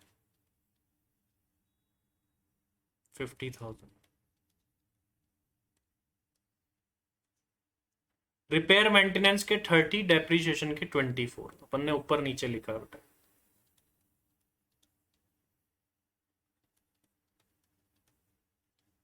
इसकी यहां तक की बेटा एक बार कॉस्ट निकालो। अब यहां पर हमें बेटा कुछ नॉर्मल और अबनॉर्मल लॉसेस हुए,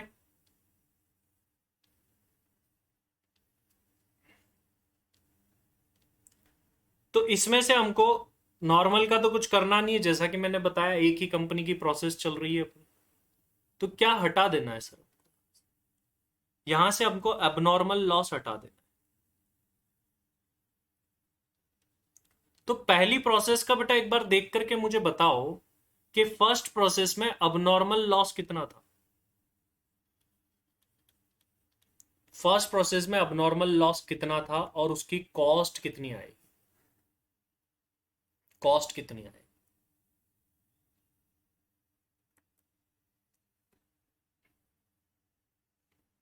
यस बेटा, अभी तक जो अपनी कॉस्ट आ रही है, अब नॉर्मल को नीचे लिख देते हैं एक काम। अभी तक जो अपनी कॉस्ट आ रही है 8,84,000 और क्वांटिटी क्या है 4,00,000। लेस कर देंगे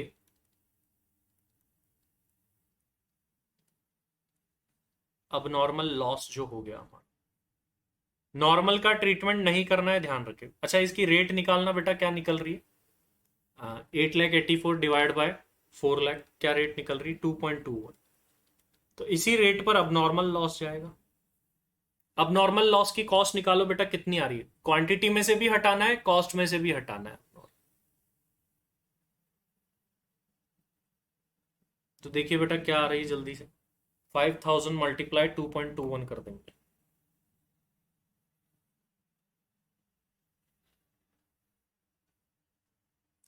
11,050 आ रहा। तो अब रिमेनिंग कॉस्ट जो है वो आ गई cost of water collection.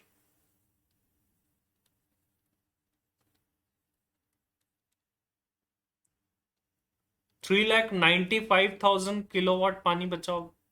Kilo होता है, वॉट होता है, पानी में देख लेना। कॉस्ट कितनी बची है बेटा पीछे, अब कॉस्ट कितनी बच गई 8,79,250। नहीं यार, 7,2950। कॉस्ट तो वही आएगी 2.2। वाटर कलेक्शन से पानी अब कहां जाएगा वो बता दो मुझे। ये पानी कहां पर जाएगा आगे, ये पानी कहां पर जाएगा आगे। वाटर कलेक्शन के बाद पानी कहां जाता था, वाटर ट्रीटमेंट में। तो वाटर ट्रीटमेंट में जब पानी जाएगा तो उसके लिए कॉस्ट कितनी होगी, इतनी होगी। Cost of water collection and यहां पर ऑब्लिक लगाकर लिख दो water transfer to water treatment plant.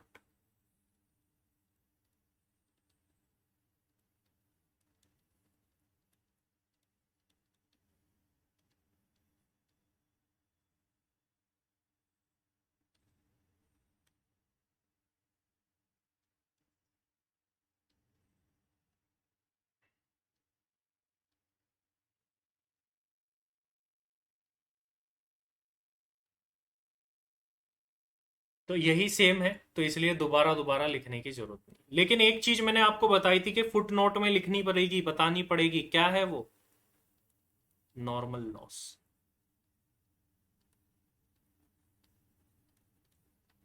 Normal loss की क्वांटिटी एंड अमाउंट बता दो बेटा कितना है, बड़ा आसान है बताना। सेम टू सेम ही वैसा कुछ रहने वाला है। क्वांटिटी कितनी थी पहली प्रोसेस के अंदर, क्वेश्चन में जाके चेक करोगे तो क्वांटिटी सर टोटल मिलाकर 20,000 का लॉस हुआ था, जिसमें से 15,000 नॉर्मल थी। तो हम क्या करेंगे, नॉर्मल लॉस की क्वांटिटी कितनी है सर 15,000। कॉस्ट पर यूनिट तो वही रहने वाली है 2.21। तो कॉस्ट नॉर्मल लॉस की कितनी है वो बता दो, फुट नोट में बता देंगे।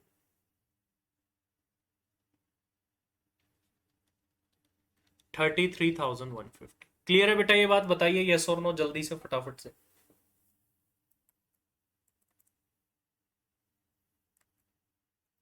अभी हमारे पास में बेटा टाइम थोड़ा सा कम है, तो मैं आगे की प्रोसेस आपको थोड़ी बहुत बता देता हूं ताकि आप होमवर्क में इसको आगे कर पाए। अब बेटा ध्यान रखो अगला, क्योंकि नेक्स्ट क्लास में कंटिन्यू कर पाएंगे इसको। वाटर ट्रीटमेंट वाले का फॉर्मेट बनाना है। प्रोसेस कॉस्टिंग आपने पढ़ी होगी, वही चल रही है। यहां से जो पानी गया वो वाटर ट्रीटमेंट में चला जाएगा पूरा, तो उसकी cost, cost of water came from water collection, वो आ जाएगी। और उसके बाद में ये जो भी कॉस्ट लगी है बेटा, ये रही, ये कॉस्ट फिर से ऐड कर देना, तो वाटर ट्रीटमेंट की आ जाएगी। यहां से पानी फिर कहां जाएगा, वाटर डीमिनरलाइजेशन में, उसमें ये कॉस्ट और ऐड कर देना, वाटर डीमिनरलाइजेशन। तो बड़ा आसान सा क्वेश्चन है बेटा, होपफुली आप कर लोगे इसको। बताओ हो जाएगा कि नहीं? और ध्यान रखना अब नॉर्मल लॉस सब में हटाते जाना, नॉर्मल लॉस को नोट में लिखते जाना। तो ये आपको आज बेटा करना है। नेक्स्ट क्लास में we will discuss about this question, और फिर हम बढ़ेंगे आगे हमारे आगे के क्वेश्चंस। एंड एक बात मेरी ध्यान से सुन ले बेटा, ये जो चैप्टर अपन पढ़ रहे हैं बहुत ज्यादा आता है बोला है। जो क्वेश्चन अपन करेंगे ना, जो भी वैरायटी ऑफ क्वेश्चंस होंगे, कुछ तो हमारे मॉड्यूल में कुछ इधर उधर घूमे हुए हैं, इधर उधर, ये ओएमएस की तरह है, ये भी बुक इसका थोड़ा इधर उधर हो रखा है मामला, वो क्वेश्चंस ही एग्जाम में आएंगे। और इस चैप्टर के आने के सबसे ज्यादा चांस होते हैं, मैं पहले मार्क्स ओरिएंटेड चीजें ले रहा हूं इसलिए। तो 8 मार्क्स आपके सामने है, इसी टाइप के क्वेश्चन सेम मिलने वाले। चलो इस क्लास में करते हैं इतना ही बेटा, मिलते हैं नेक्स्ट क्लास। सॉल्यूशन बेटा अभी दिखा देते।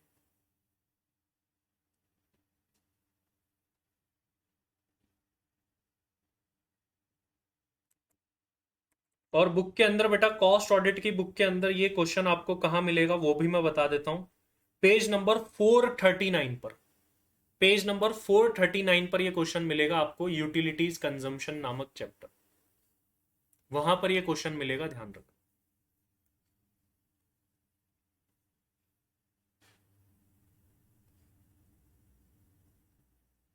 चलिए बेटा इस क्लास में इतना ही, मिलते हैं अगली क्लास में।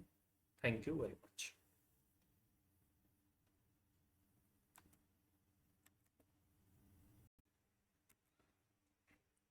तो लास्ट क्लास में बेटा अपन कर रहे थे ये क्वेश्चन, ये क्वेश्चन मैंने आपको आगे करने के लिए भी दिया था बेटा, क्या आपने ये क्वेश्चन किया? मतलब सिमिलर था, उसके बाद भी सब सेम ही था आगे से आगे, बस आपको आगे की कॉस्ट ऐड ऑन करनी थी।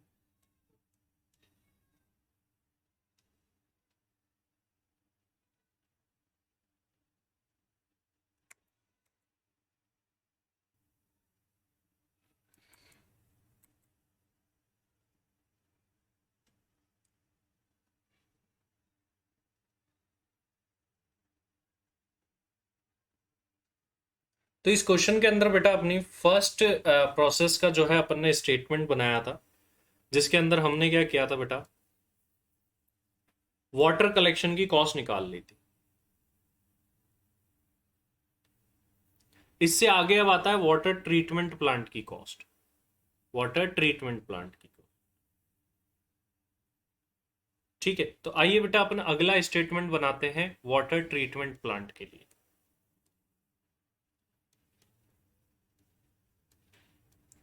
Calculation of the cost of water treatment plant.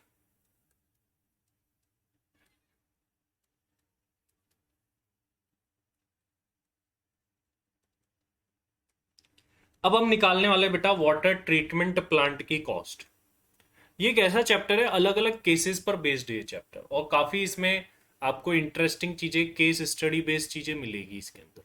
तो इसको उसी पॉइंट ऑफ व्यू से आपको पढ़ना है बेटा, case study point of view से। इसमें अलग अलग केसेस मिलेंगे, और क्वेश्चन भी बेस्ड ऑन दैट केस ही होंगे, ज्यादातर केस पर बेस्ड क्वेश्चन होंगे।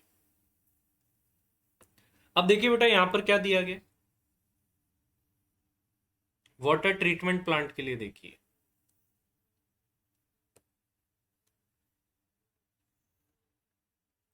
वही अपन सेम फॉर्मेट वैसा का वैसा ही बना लेते हैं, क्वांटिटी, रेट पर यूनिट और अमाउंट।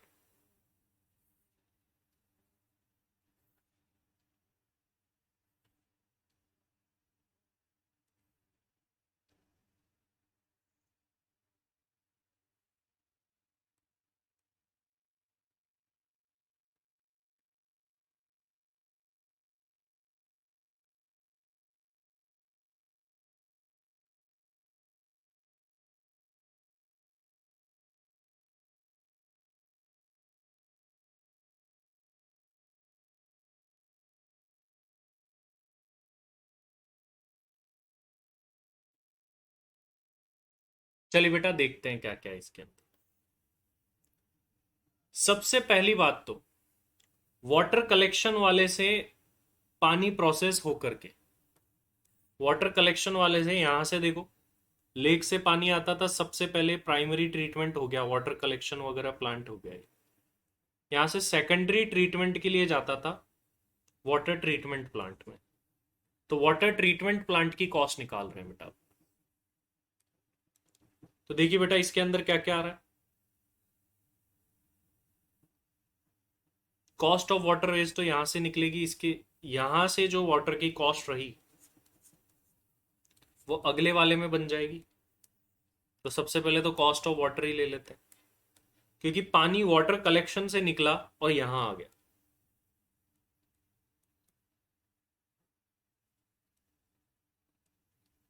कॉस्ट ऑफ वाटर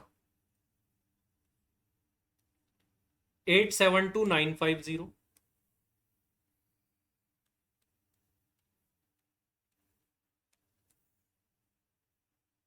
और 3,95,000 की क्वांटिटी है।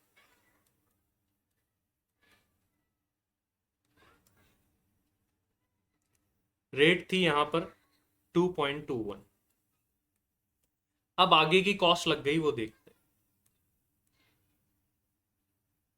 Chemical, salary, insurance, depreciation, repair and maintenance.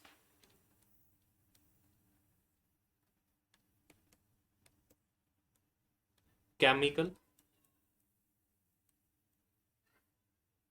Salary, insurance,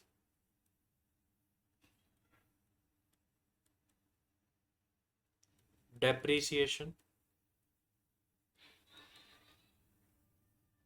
repair and maintenance.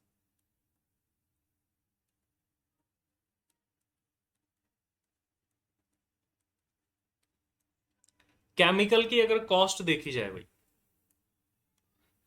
तो 2,50,000, 2,50,000 सैलरी, 40, 30, 40।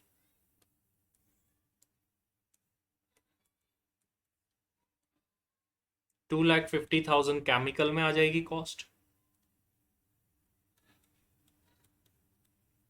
ये बेटा ऐसा चैप्टर है, ऐसे क्वेश्चन है हमेशा, मतलब ये मान लो 3 में से 4 क्या, कई बार 4 बार भी आए। तो एक ऐसा टॉपिक है जो कि हमेशा लगभग लगभग मिलता है। अपन एग्जाम के क्वेश्चंस भी देखेंगे इसके साथ।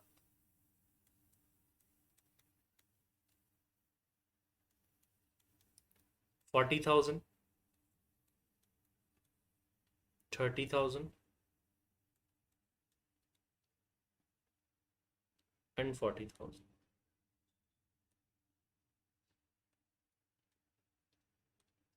इसके अलावा बेटा कोई कॉस्ट है क्या इसमें? इसके अलावा कोई भी कॉस्ट नहीं। अब अपन कॉस्ट निकाल लेते हैं। Cost of water treatment, cost of water treatment. लेकिन अभी इसमें से एक चीज हमको हटानी पड़ेगी, वो क्या है बताओ मुझे फटाफट से। क्या चीज मुझे इसमें से हटानी पड़ेगी? पहले तो एक बार यहां तक की कॉस्ट निकाल लेते हैं। यहां तक की कॉस्ट कितनी आ रही है देखो बेटा, 1482950।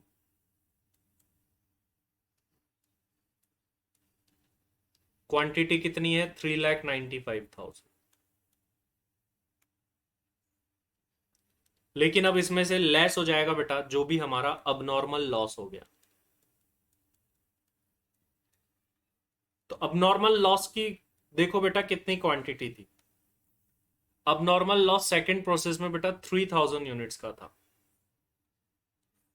यूनिट्स बोल लो, पानी तो गैलन्स में आता है वैसे जनरली। तो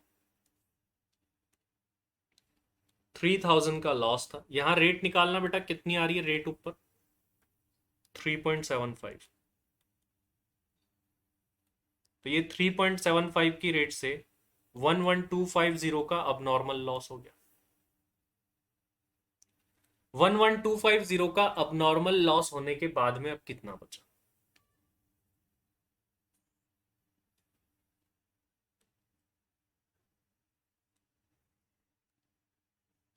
सर 11,250 का अब नॉर्मल लॉस होने के बाद कॉस्ट ऑफ वाटर ट्रीटमेंट आ गई। और नॉर्मल लॉस भी बता दो बेटा, जिसको अपन किस में लिखेंगे? फुट नोट में। वही सेम रेट, बस क्वांटिटी से मल्टीप्लाई कर देना। 1471700, 3,92,000। और रेट क्या आ रही है? वही सेम रहेगी रेट तो 3.7।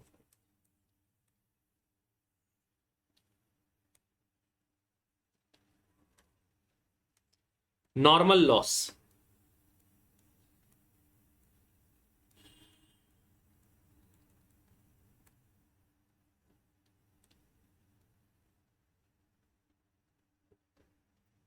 कितनी गैलन्स है? 17,000।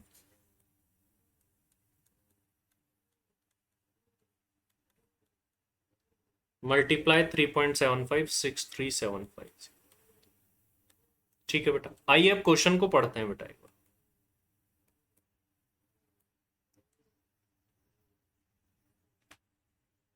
वाटर ट्रीटमेंट के बाद में क्या होगा बेटा, देखिए अब। वाटर ट्रीटमेंट के बाद में क्या होता था, देखिए। अब वाटर ट्रीटमेंट से कुछ पानी जाएगा वाटर डिमिनरलाइजेशन के लिए और कुछ डायरेक्टली चला जाएगा टाउनशिप में यूज के लिए। तो अब टाउनशिप में कितना जाता है और डिमिनरलाइजेशन में, क्योंकि यहां से क्या बनेगी, पावर बनेगी।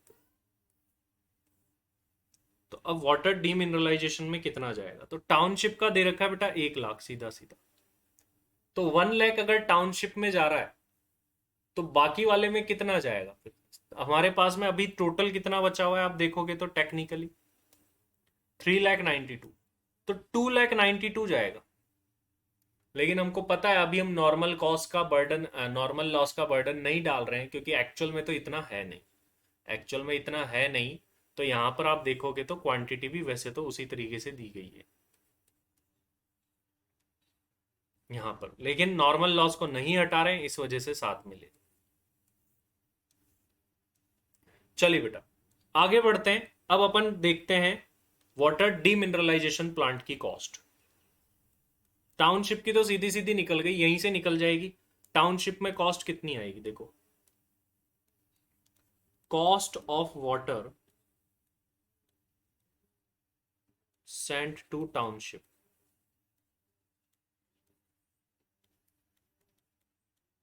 वो तो सीधा ही चला गया यहां से 1 लाख।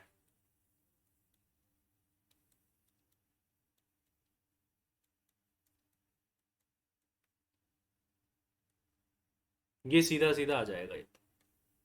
अब वाटर डिमिनरलाइजेशन की कॉस्ट निकाल। Calculation of the cost of water demineralisation. Water demineralisation का मतलब भी बता दूं बेटा मैं, सिर्फ पढ़ने से नहीं समझने से भी काफी कुछ मतलब है अपन को। डीमिनरलाइजेशन मतलब मिनरल्स निकाले जाएंगे उस वाटर में से।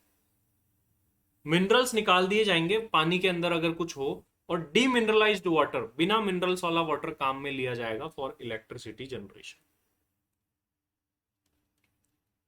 पर्टिकुलर्स आ जाएगा बेटा।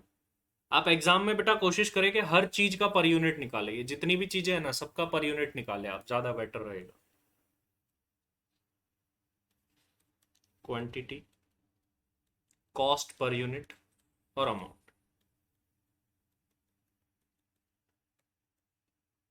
सबसे पहले यहां पर जो वाटर आया है, कॉस्ट ऑफ वाटर वो कितनी रहेगी। वाटर ट्रीटमेंट हो गया, अब डिमिनरलाइजेशन के लिए यहां आ गया, यहीं से वही बन जाएगा सब कुछ। तो वाटर की कॉस्ट कितनी रहेगी, यहां पर 2,92,000 ही आएगा।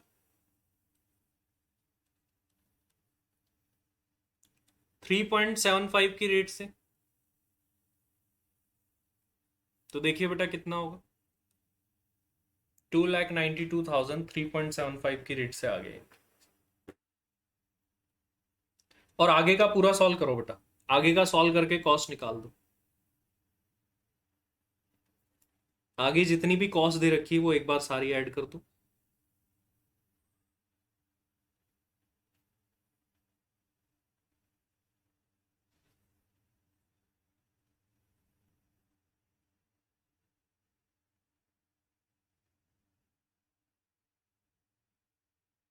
सारी कॉस्ट ऐड करके बेटा निकाल दो कॉस्ट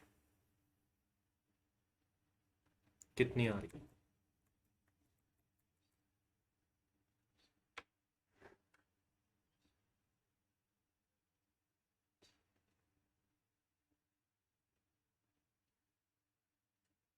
6.28 मेरे पास आंसर आ रहा है। पर यूनिट का बेटा।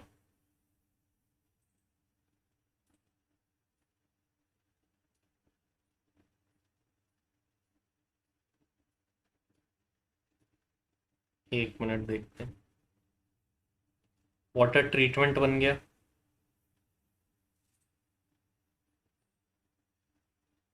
2829 एक ही बात है। कॉस्ट अगर देखी जाए बेटा, तो यहां पर कॉस्ट लगी क्या है डीमिनरलाइजेशन के अंदर? केमिकल, सैलरी, इंश्योरेंस, डेप्रिसिएशन और रिपेयर एंड मेंटेनेंस, वही सेम है। केमिकल, सैलरी, इंश्योरेंस, डेप्रिसिएशन,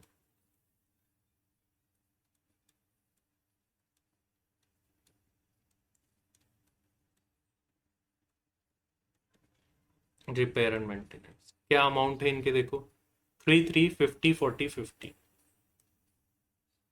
अच्छा, इसकी कॉस्ट भी बता देना बेटा, वाटर की क्या आ रही है।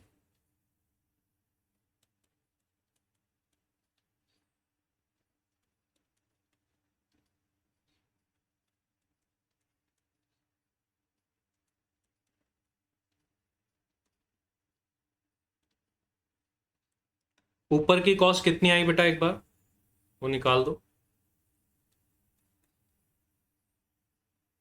109 ये आ रही थी क्या, 292 और 3.75।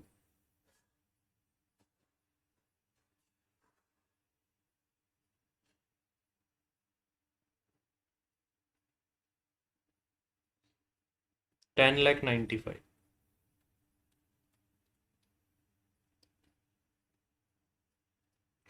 2,92,000 की क्वांटिटी, 3.75 की रेट, और इसका टोटल कर लो बेटा, ये कॉस्ट कितनी आ रही, 1835,000।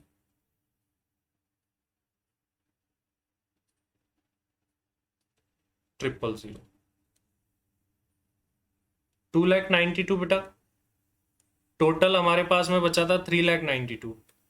उसमें से 1 लाख तो चला गया टाउनशिप के अंदर,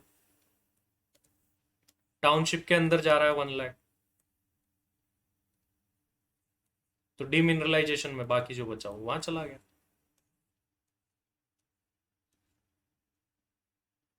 हाँ, रेट मैंने लिख दी, रुको एक मिनट। रेट क्या आ रही है बेटा, ये देखो,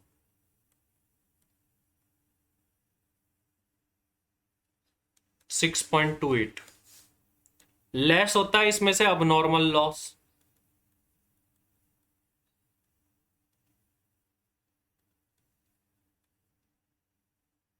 कुछ भी नहीं है, नील है, तो यही आ जाएगी कॉस्ट। अब ये कॉस्ट निकल जाएगी, cost of water transfer from demineralisation to power plant में जाएगा। तो अपन इसको ऐसे लिखेंगे, cost of water transferred from water demineralisation to power plant.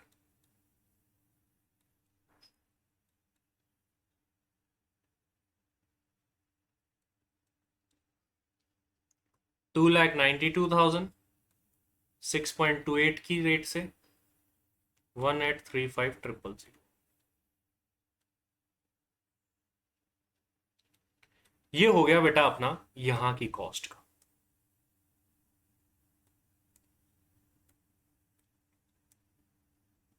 ये हमसे पूछा था cost of water transferred from water demineralisation to power plant. अब नॉर्मल लॉसेस हमने कैलकुलेट कर लिए। अगर आप सेपरेटली तीनों के देखेंगे तो बेटा वो तीनों के अब नॉर्मल लॉस को आप ऐड भी कर दो, और एक बार टोटल अब नॉर्मल लॉस की वैल्यू बता दो बेटा, क्योंकि स्पेसिफिकली पूछा है, तो सभी के अब नॉर्मल लॉस का अमाउंट और क्वांटिटी भी अपन बता देते हैं।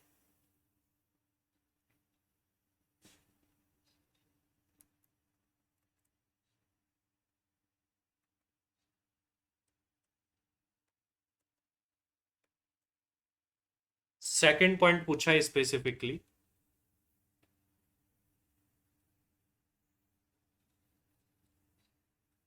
Calculation of the cost of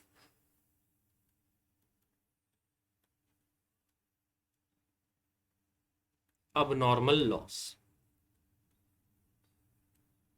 तो abnormal लॉसेस कितने कितने हुए बेटा?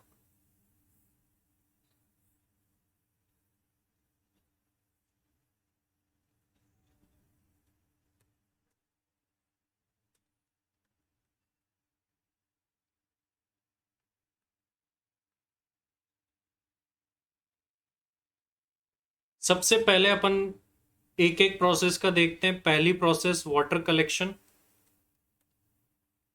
Second process water treatment, and third water demineralisation. तो सबसे पहले 5000, देन 3000। इसमें शायद हुआ ही नहीं, हुआ क्या कुछ इस थर्ड वाले में? नहीं हुआ ना, नील था ना, नील, कुछ भी नहीं था। कॉस्ट सबसे पहले वाले 5000 की कॉस्ट देखो बेटा कितनी आई थी। सबसे पहले वाले 5000 जो हुआ था उसकी 11,050 आई थी हमारी कॉस्ट। पहले वाले फॉर्मेट में जाके देखोगे तो सबसे पहला फॉर्मेट ये रहा,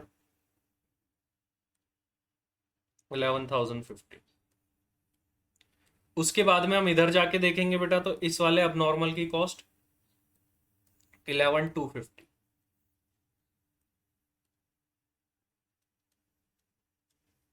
और ये नील आ गया।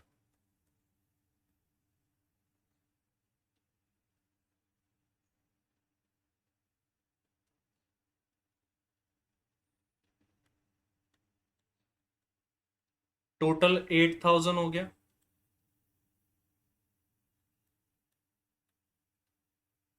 22,300 आ गया। सेकेंड पार्ट भी कर लिया बेटा। पार्ट नंबर 3, थर्ड पार्ट में क्या बोला गया, आइए देखते हैं बेटा। थर्ड पार्ट में क्या पूछा गया? थर्ड पार्ट शायद इसमें से कट गया आपके। Present the information in annexure to cost audit report part B. Cost audit report में इसका एनेक्सर कैसे लगेगा ये प्रेजेंट करो। पहले ही बता दो बेटा, ये आप पढ़ाई का कंटेंट नहीं है, ये प्रैक्टिकल कंटेंट है। और कॉस्ट ऑडिट करना तो भाई तुमको आता नहीं, तो क्या करें सर इस सिचुएशन? कुछ नहीं, फॉर्मेट को रटना पड़ेगा और कोई ऑप्शन नहीं है। फॉर्मेट आपको एज इट इज जैसे प्रेजेंट करते हैं वो रटना है, क्योंकि आपको कॉस्ट ऑडिट आती नहीं है भाई। आपको कॉस्ट ऑडिट इतना एक्सपर्ट थोड़ी हो गए कि भाई सारे एनेक्सर वगैरह बना दोगे। तो अब क्या करें, तो मैं फॉर्मेट आपको बता देता हूँ बेटा कि उसी फॉर्मेट में अपन को प्रेजेंट करना है अगर इस टाइप का क्वेश्चन आता है तो। कोई खास एज सच कोई प्रेजेंटेशन नहीं है, नॉर्मल सी प्रेजेंटेशन है बेटा, ये रही। कॉस्ट ऑडिट में एनेक्सर लगता है। एनेक्सर मतलब सपोर्ट में जो जाती है चीजें, वो एनेक्सर में आ जाती है। तो एनेक्सर के अंदर किस चीज को दिखाया जाएगा? पहली बात तो इलेक्ट्रिसिटी से रिलेटेड बात हमको पूछी गई है, ध्यान रखना। इलेक्ट्रिसिटी से रिलेटेड ओनली बात पूछी गई, तो इलेक्ट्रिसिटी के अंदर जो यूटिलिटीज काम आई ना उसका बताना है। इलेक्ट्रिसिटी को बनाने में जो यूटिलिटी काम आई उसका बताना। तो इलेक्ट्रिसिटी को बनाने में कितना वाटर काम आया था बेटा? कौन सा वाला वाटर काम आया था इलेक्ट्रिसिटी को बनाने के लिए? तो सर वाटर डीमिनरलाइजेशन से जो वाटर गया था वो काम आया था पावर बनाने में, इलेक्ट्रिसिटी बनाने। और वहां से गया था 2,92,000। तो देखो बेटा, डिटेल्स ऑफ यूटिलिटीज कंज्यूम क्या बना रहे? थर्मल इलेक्ट्रिसिटी बना रहे भाई, पानी का यूज करते हुए जो बनाते हैं। CTA heading, custom tariff act की हेडिंग। वैसे एचएसएन कॉड वगैरह अब ये आते हैं, तो ये हेडिंग्स वगैरह तो तुम याद ही नहीं रख सकते, पॉसिबल ही नहीं कभी भी याद रख पाना। वैसे ये पार्ट थर्ड नहीं आता एग्जाम में, ये क्वेश्चन आया है पहले, पार्ट थर्ड नहीं पूछा, क्योंकि पार्ट थर्ड ऐसे पॉसिबल ही नहीं जब तक अगले के पास इंफॉर्मेशन ना हो। कोई सीटीए हेडिंग्स थोड़ी ना याद रख सकता है टैरिफ एक्ट की पूरी। मेन बात ये है क्वांटिटी, रेट और अमाउंट बताना हिस्सा, और कुछ नहीं करना। जो काम अपन ने वहां बताया है एंड के अंदर, उसी को यहाँ पर आकर के प्रेजेंट कर देना। इन्होंने क्या एक फिक्स फॉर्मेट बना रखा है, इसमें भर दो, अब ये चीजें इसमें भर दो ये चीजें। तो क्वांटिटी 2,92,000, रेट हमारी निकल गई 0.29 आ रही है, वो थोड़ा सा डिफरेंस राउंड ऑफ की वजह से आ रहा होगा, ये कॉस्ट आ रही है राउंड ऑफ की वजह से। तो यहां आकर के ओनली अपन को इस फॉर्मेट में भर के बताना है, लेकिन ये फॉर्मेट जब तक हमारे पास नहीं होगा हम नहीं बना सकते। फिर भी बाई चांस अगर आपको आ जाता है तो आप प्रोडक्ट का नाम, सीटीए हेडिंग को ब्लैंक छोड़ देना, आपको नहीं पता हो सकता। आप तो क्या करना है, क्वांटिटी का, रेट का और अमाउंट का कॉलम इस साल के लिए, और प्रीवियस ईयर के लिए भी क्वांटिटी, रेट और अमाउंट का कॉलम, यही कर सकते हो बेटा। तो बेटा ये था क्वेश्चन, जल्दी से बताइए क्लियर है कि नहीं। एंड बेटा क्वेश्चन कैसे आता है, as it is, as it is question आता है, ध्यान रखना एग्जाम। तो आपने ये क्वेश्चन कर लिया तो एग्जाम के अंदर 8-10 नंबर का जो क्वेश्चन आएगा वो भी बिल्कुल सेम आएगा। चलो फटाफट से बता दो बेटा मुझे। वेटेज ऑफ दिस चैप्टर तो बेटा मैंने पहली क्लास में ही बता दिया था कि 8 से 10 नंबर का क्वेश्चन यहां से आता है।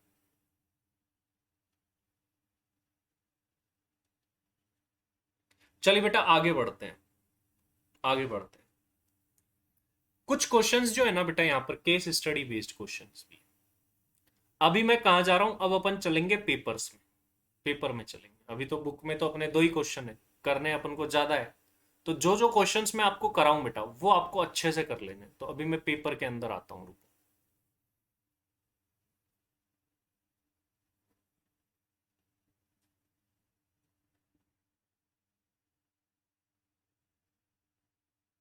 एंड जो क्वेश्चन मैं कराऊंगा आपको वही सेम बेटा एग्जाम में मिलने वाला है। तो अब इतने काम तो आपको करना पड़ेगा कि जो चीज मैं करा रहा हूं उसको आप जरूर से कर ले साथ साथ। देखो जैसे ये क्वेश्चन है, ये इसी चैप्टर का है, लेकिन ये पार्ट 2 में है। अभी आगे वाला पार्ट आएगा ना, उसके उसका क्वेश्चन है।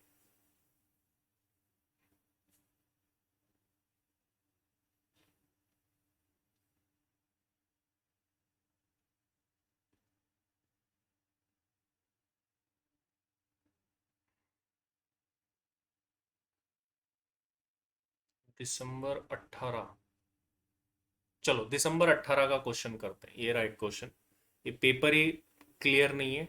ऐसा नहीं है कि स्क्रीन क्लियर नहीं होगी, ये पेपर ही ऐसा ही इंस्टीट्यूट ने अपलोड करा है।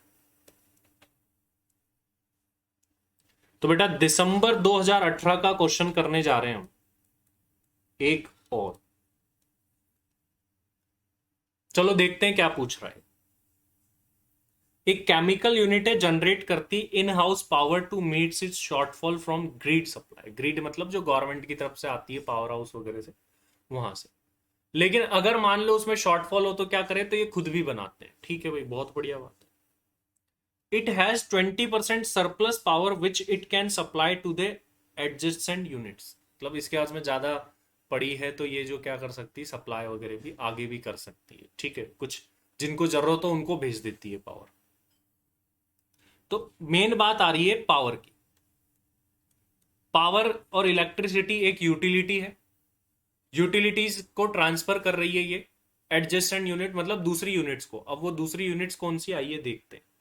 From the cost data given below, how would you compute the cost of power as per CAS8 in the following circumstances. हमको कॉस्ट ऑफ पावर निकालनी है अगर पावर जनरेट करी हो इंटर यूनिट ट्रांसफर के लिए, और जनरेट करी हो इंटर कंपनी ट्रांसफर के लिए। बताओ कुछ दिखा के नहीं, इंटर यूनिट और इंटर कंपनी याद आया कि नहीं, बताओ। इंटर यूनिट ट्रांसफर में कहां तक के पार्ट लेते हैं ये बताओ। इंटर यूनिट ट्रांसफर करते हैं तो क्या क्या लेते हैं भाई, मटेरियल और लेबर और एक्सपेंसेस तो लेते ही लेते हैं, और क्या लेते हैं ये बताओ। इंटर यूनिट के अंदर और क्या क्या लेना है इन 3 चीजों के अलावा। फैक्ट्री ओवरहेड्स तक भी लेना है और डिस्ट्रीब्यूशन एक्सपेंसेस लेना है, डिस्ट्रीब्यूशन एक्सपेंसेस। इंटर कंपनी में क्या एक्स्ट्रा लेना है,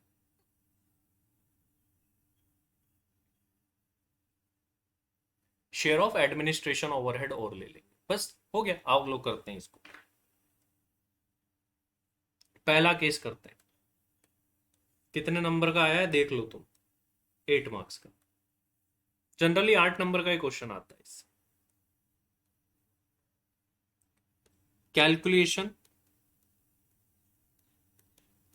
of the cost of power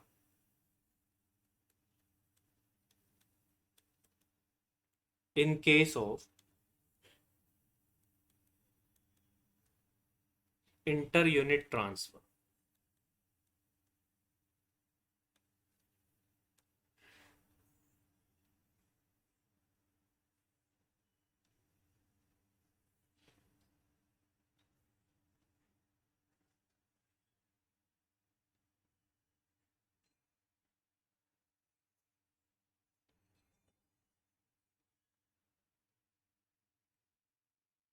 particulars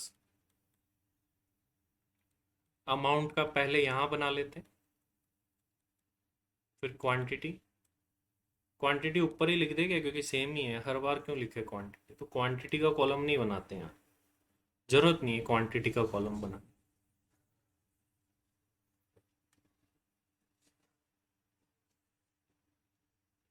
directly rate per unit का, और क्वांटिटी इन्होंने बनाई है कितनी, ये रही 2976500 किलोवाट की, 2976500 किलोवाट की। चलिए देखते हैं बेटा, सबसे पहले तो कोल कंज्यूम लेस एश सेल, ये बात ध्यान रखना, आगे भी मैं अभी आपको क्वेश्चंस कराऊंगा, तो एक बात आपको बेसिक बात है, आपको पता ही होगी, ये तो आप इंटर वगैरह बचपन से पढ़ते हैं फाउंडेशन। भाई किसी मटेरियल का कोई वेस्ट बच जाता है, स्क्रैप बच जाता है और वो सेल हो जाता है, तो वो उसकी कॉस्ट में से लेस हो जाता है भाई।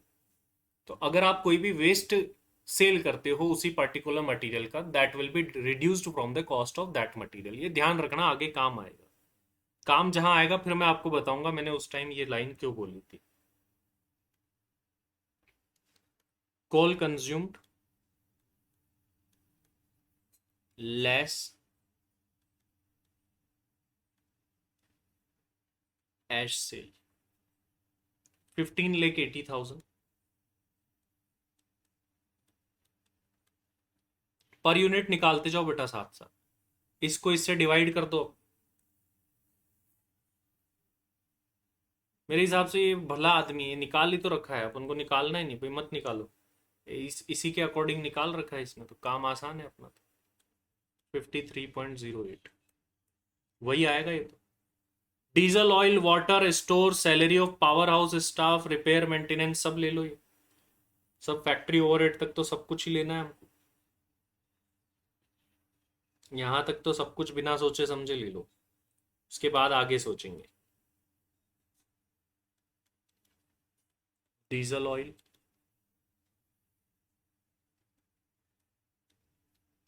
Water, stores,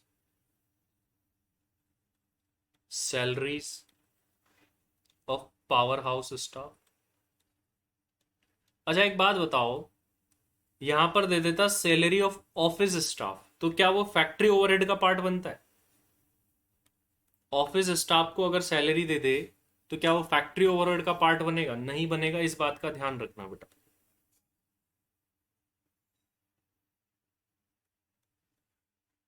repairs and maintenance,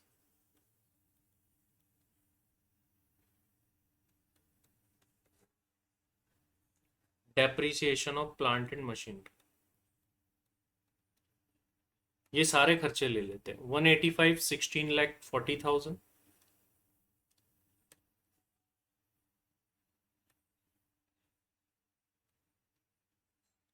1,85,000 rate आएगी 6.2, 16,40,000 55.10, 65,000 2.18, 1,394,800 46.86, स्टाफ 2,96,000, ये ऊपर नीचे हो गया क्या यार, 185 16,40,000 और 65, वाटर, स्टोर्स, सैलरीज, अच्छा ये यहाँ पर स्टाफ नहीं है, 2,96,000 और 2,06,000।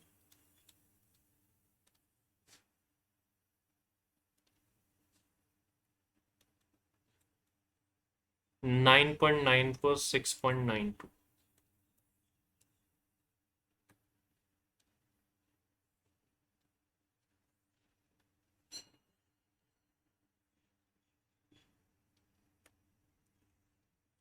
अब इसके बाद की बेटा जो कॉस्ट है वो जोड़नी है कि नहीं, ये बता दो मुझे। ये एडमिनिस्ट्रेशन वगैरह, डिस्ट्रीब्यूशन कॉस्ट, क्या लेना है इसमें से मुझे? इंटर यूनिट ट्रांसफर कर रहे हैं तो क्या लेना है? कुछ लेना है या नहीं लेना है? ये एडमिनिस्ट्रेशन वगैरह, डिस्ट्रीब्यूशन वगैरह, ये लेना है कि नहीं लेना? ओनली डिस्ट्रीब्यूशन लेना है। डिस्ट्रीब्यूशन लेना है। तो एक बात बताओ फिर, मटेरियल, लेबर और एक्सपेंस और ओनली फैक्ट्री ओवरहेड, ये किस में लेते हैं फिर? ये किस में लेते हैं? इंटर प्रोसेस ट्रांसफर कर रहे होते तो क्या डिस्ट्रीब्यूशन के खर्चे लेते? इंटर प्रोसेस ट्रांसफर हो रहा होता, इंटर डिपार्ट, सेल्फ मैन्युफैक्चरिंग कर रहे होते खुद के यूज, वो इंटर प्रोसेस ही हो गया हमारा, तो वहां पर नहीं लेते ध्यान। तो यहां पर अपन ऐड कर रहे हैं डिस्ट्रीब्यूशन ओवरहेड।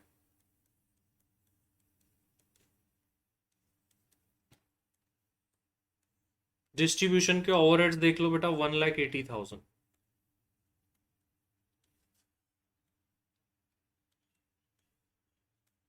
6.05 की कॉस्ट निकाल दो बेटा।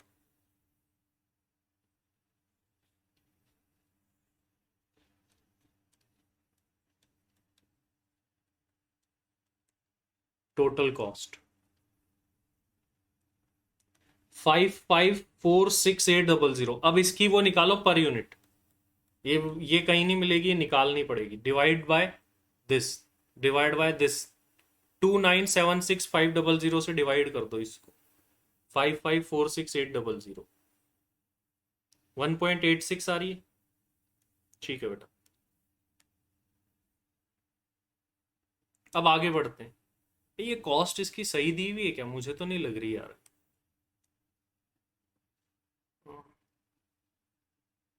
अच्छा, ये पर 1,000 किलोवाट में थी, ठीक है, यहां पर 2 जीरो है। तो आप भी क्या करो बेटा, ऊपर वाले से मैच करने के लिए 29765 से डिवाइड करो ओनली।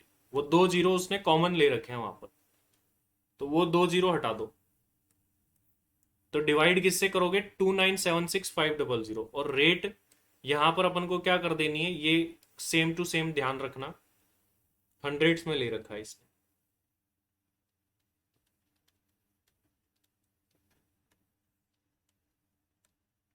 तो अपन क्या करेंगे, 5546,800 डिवाइड बाय, 2 जीरो कॉमन ले रखे हैं, 29765 से डिवाइड होगा, 186.35। क्लियर बेटा ये वाली बात? यस और नो जल्दी से बताओ। फर्स्ट पार्ट, 4 नंबर वाला पार्ट अपना कंप्लीट है। फटाफट से सेकंड पार्ट निकाल दो, फटाफट से, मेरे बिना कराए निकालो तुम। एक बात बताओ, ये इंटरेस्ट ऑन असेट परचेज ये ऐड होगा क्या कॉस्ट में? Interest on asset purchase add होगा क्या कॉस्ट में? असेट परचेज पर जो इंटरेस्ट देते हैं सर, ये तो फाइनेंशियल कॉस्ट है, तो नोट में लिखोगे interest on asset purchase will not be added to the cost since it is a financial cost. चलो दूसरे वाले का निकालो जल्दी से। ये देखो, पूरा फॉर्मेट यहां तक तो कॉमन ही रहना है यार। करना क्या है तुमको, सिर्फ और सिर्फ सर एडमिनिस्ट्रेशन ओवरहेड और ऐड कर देना है बस। तो मैं यूं कह दूं, देखो मैं यहां से आपको डायरेक्टली बता रहा हूं, एग्जाम में मत कर लेना, और तुमको कॉपी में भी पूरा बनाना है। 5546,800, इतने आलसी मत बनो अभी तुम कि तुम सोचो ऊपर वाला प्लस ही है। 2,05,000 और ऐड कर दो इसमें, बाकी पूरा तो सेम ही बनेगा। तो अपन फॉर्मेट 2 की हेडिंग डालेंगे, calculation of the cost of inter company, पूछा शायद कंपनी ट्रांसफर, 5751,800 पर यूनिट निकाल दो इसकी।